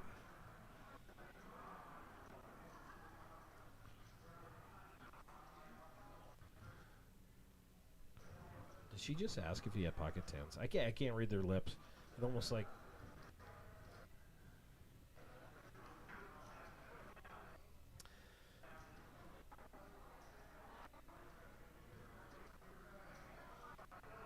She folds pocket 10s, and John.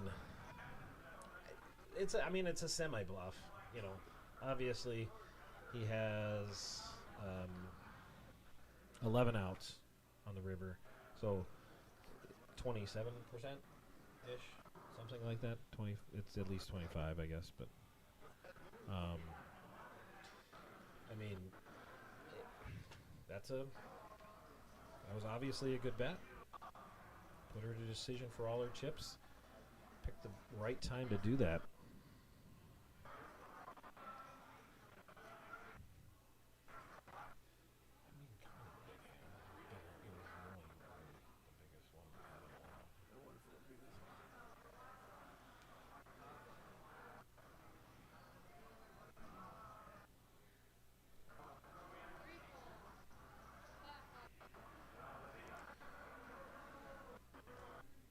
We got to talk to our dealers about the hands they're giving out.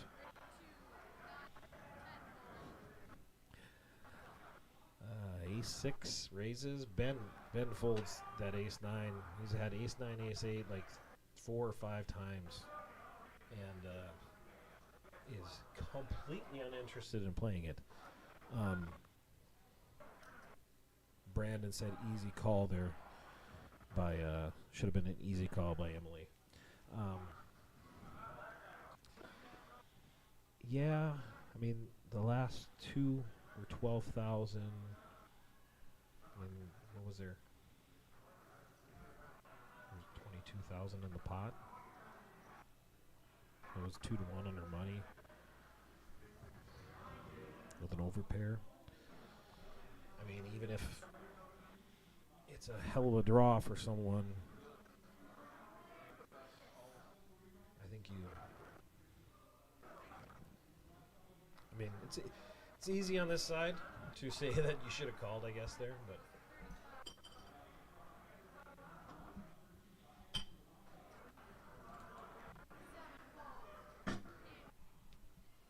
Who's making all that noise? That was me. Someone heard a beer bottle. It was me that knocked it over, but it wasn't mine, unfortunately. I haven't had a drink yet today.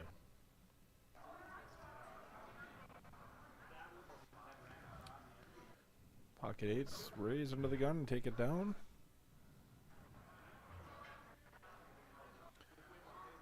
Brandon says he would have raised with the tens enough to not see a flop. Why? Are you afraid, Brandon? Are you afraid?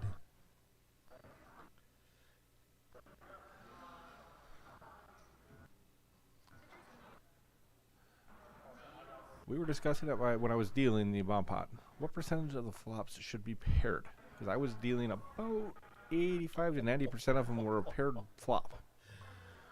I can do the math on that real quick. The players were convinced something was wrong because it was being paired so often. Well, yeah. It shouldn't be that much, I know.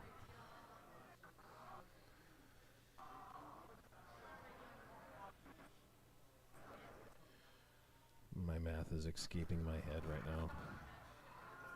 Oh, we got Nathan with pocket tens. We can see how he plays them. All right, let's do that. Slightly different chip stack might not be Did he raise enough not to see a flop? 3,500. I don't know. Depends on what everybody else has. I mean, if somebody has aces, they're probably not going to go away.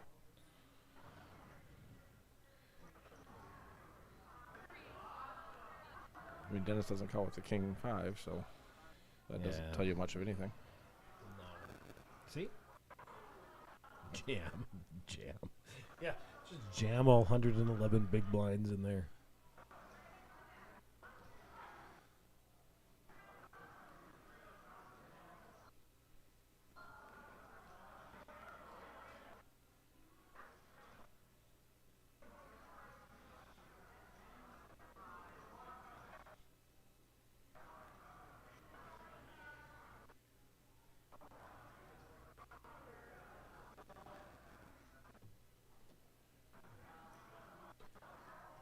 Do a quick reconnect there again.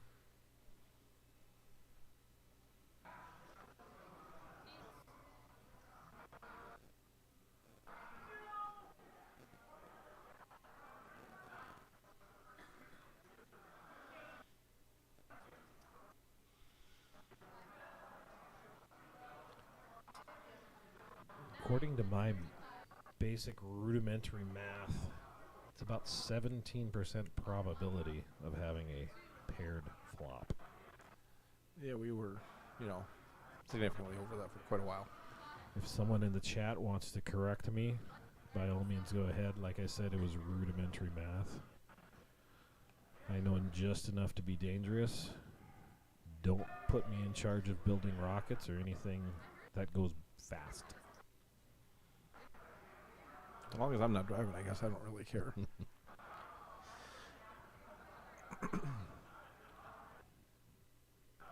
We can let Pete drive.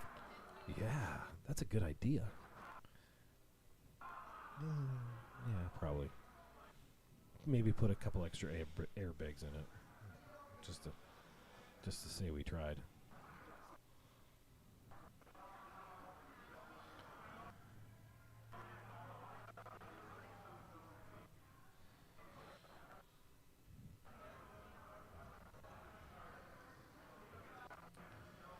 So the big winner of this table so far is obviously John Worden. He's up about nearly 38,000 since he's got to the table. Nathan's up 12,000 since he's got to the table. Those are the only two winners. Oh no, Ernest I guess is 3,700 up with just slow and steady. He puts chips in with 7-6 here though. Emily put some chips in with Queen Jack. Got 9-3 and a King 4 all in there. Queen Jack maybe bets here. Nope. Nope, not Emily. Does Ernest find his image here? No. Looked like he was in deep thought there. He'll find it this time. Or somebody doesn't beat him to it. Oh, look at that. Tim is going to. Tim's watched enough poker that Oh, yeah. Yeah, he has. he's not going to let it check around twice. I saw a little smirk on his face there. He knew exactly what he was doing.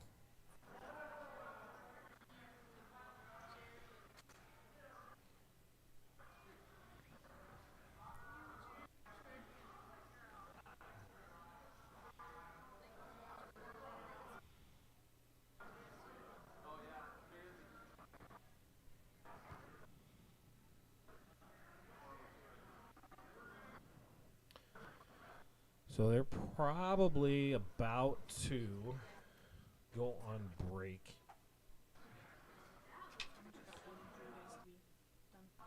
Oh. That's funny. I was just about to say you guys they're about to go on break. And sure enough, actually it looks probably like within a minute or two to me. I can see Heidi in two places. Yeah. She's both on my television and right behind Corey. I don't think he should be concerned about that giant knife. Ben moves all in. And Alex moves all in behind him with Ace King. It looks like we're probably going to have a race here. Dennis Dennis is going to fold the winning hand. probably. Ernest with Queen 8. Nathan with 9-6. Folds. Tim and John get out of the way. All right, 53% to 47%, about as coin flippy as you can get. And the king on the flop. And the king on the turn doesn't change anything.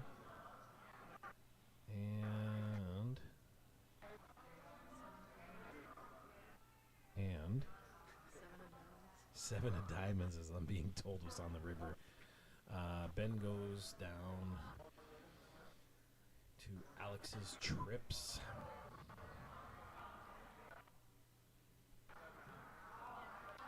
Heidi wasn't doing her job very well. Nope. But I don't think John told her what to do. That wasn't registering either, so. Okay. Brendan, if you would like to commentate, you're welcome anytime you would like.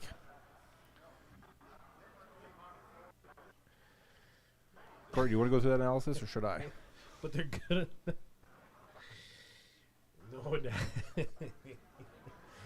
He's not wrong on any of the points he brings up in there. I I mean, it's all accurate. it's all accurate.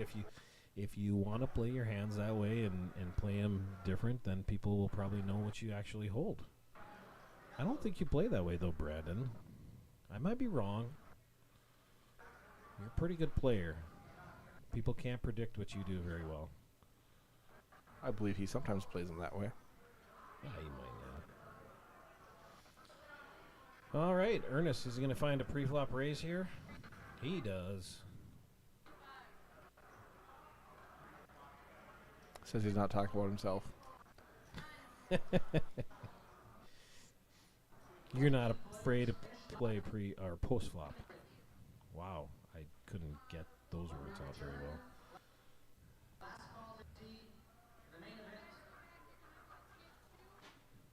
All right. Judging by the number of players standing up, this must be the last hand before break. Heidi's yelling instructions at people, so So are you guys good for me to shut it off and then restart it? Yeah. Okay. So in stream.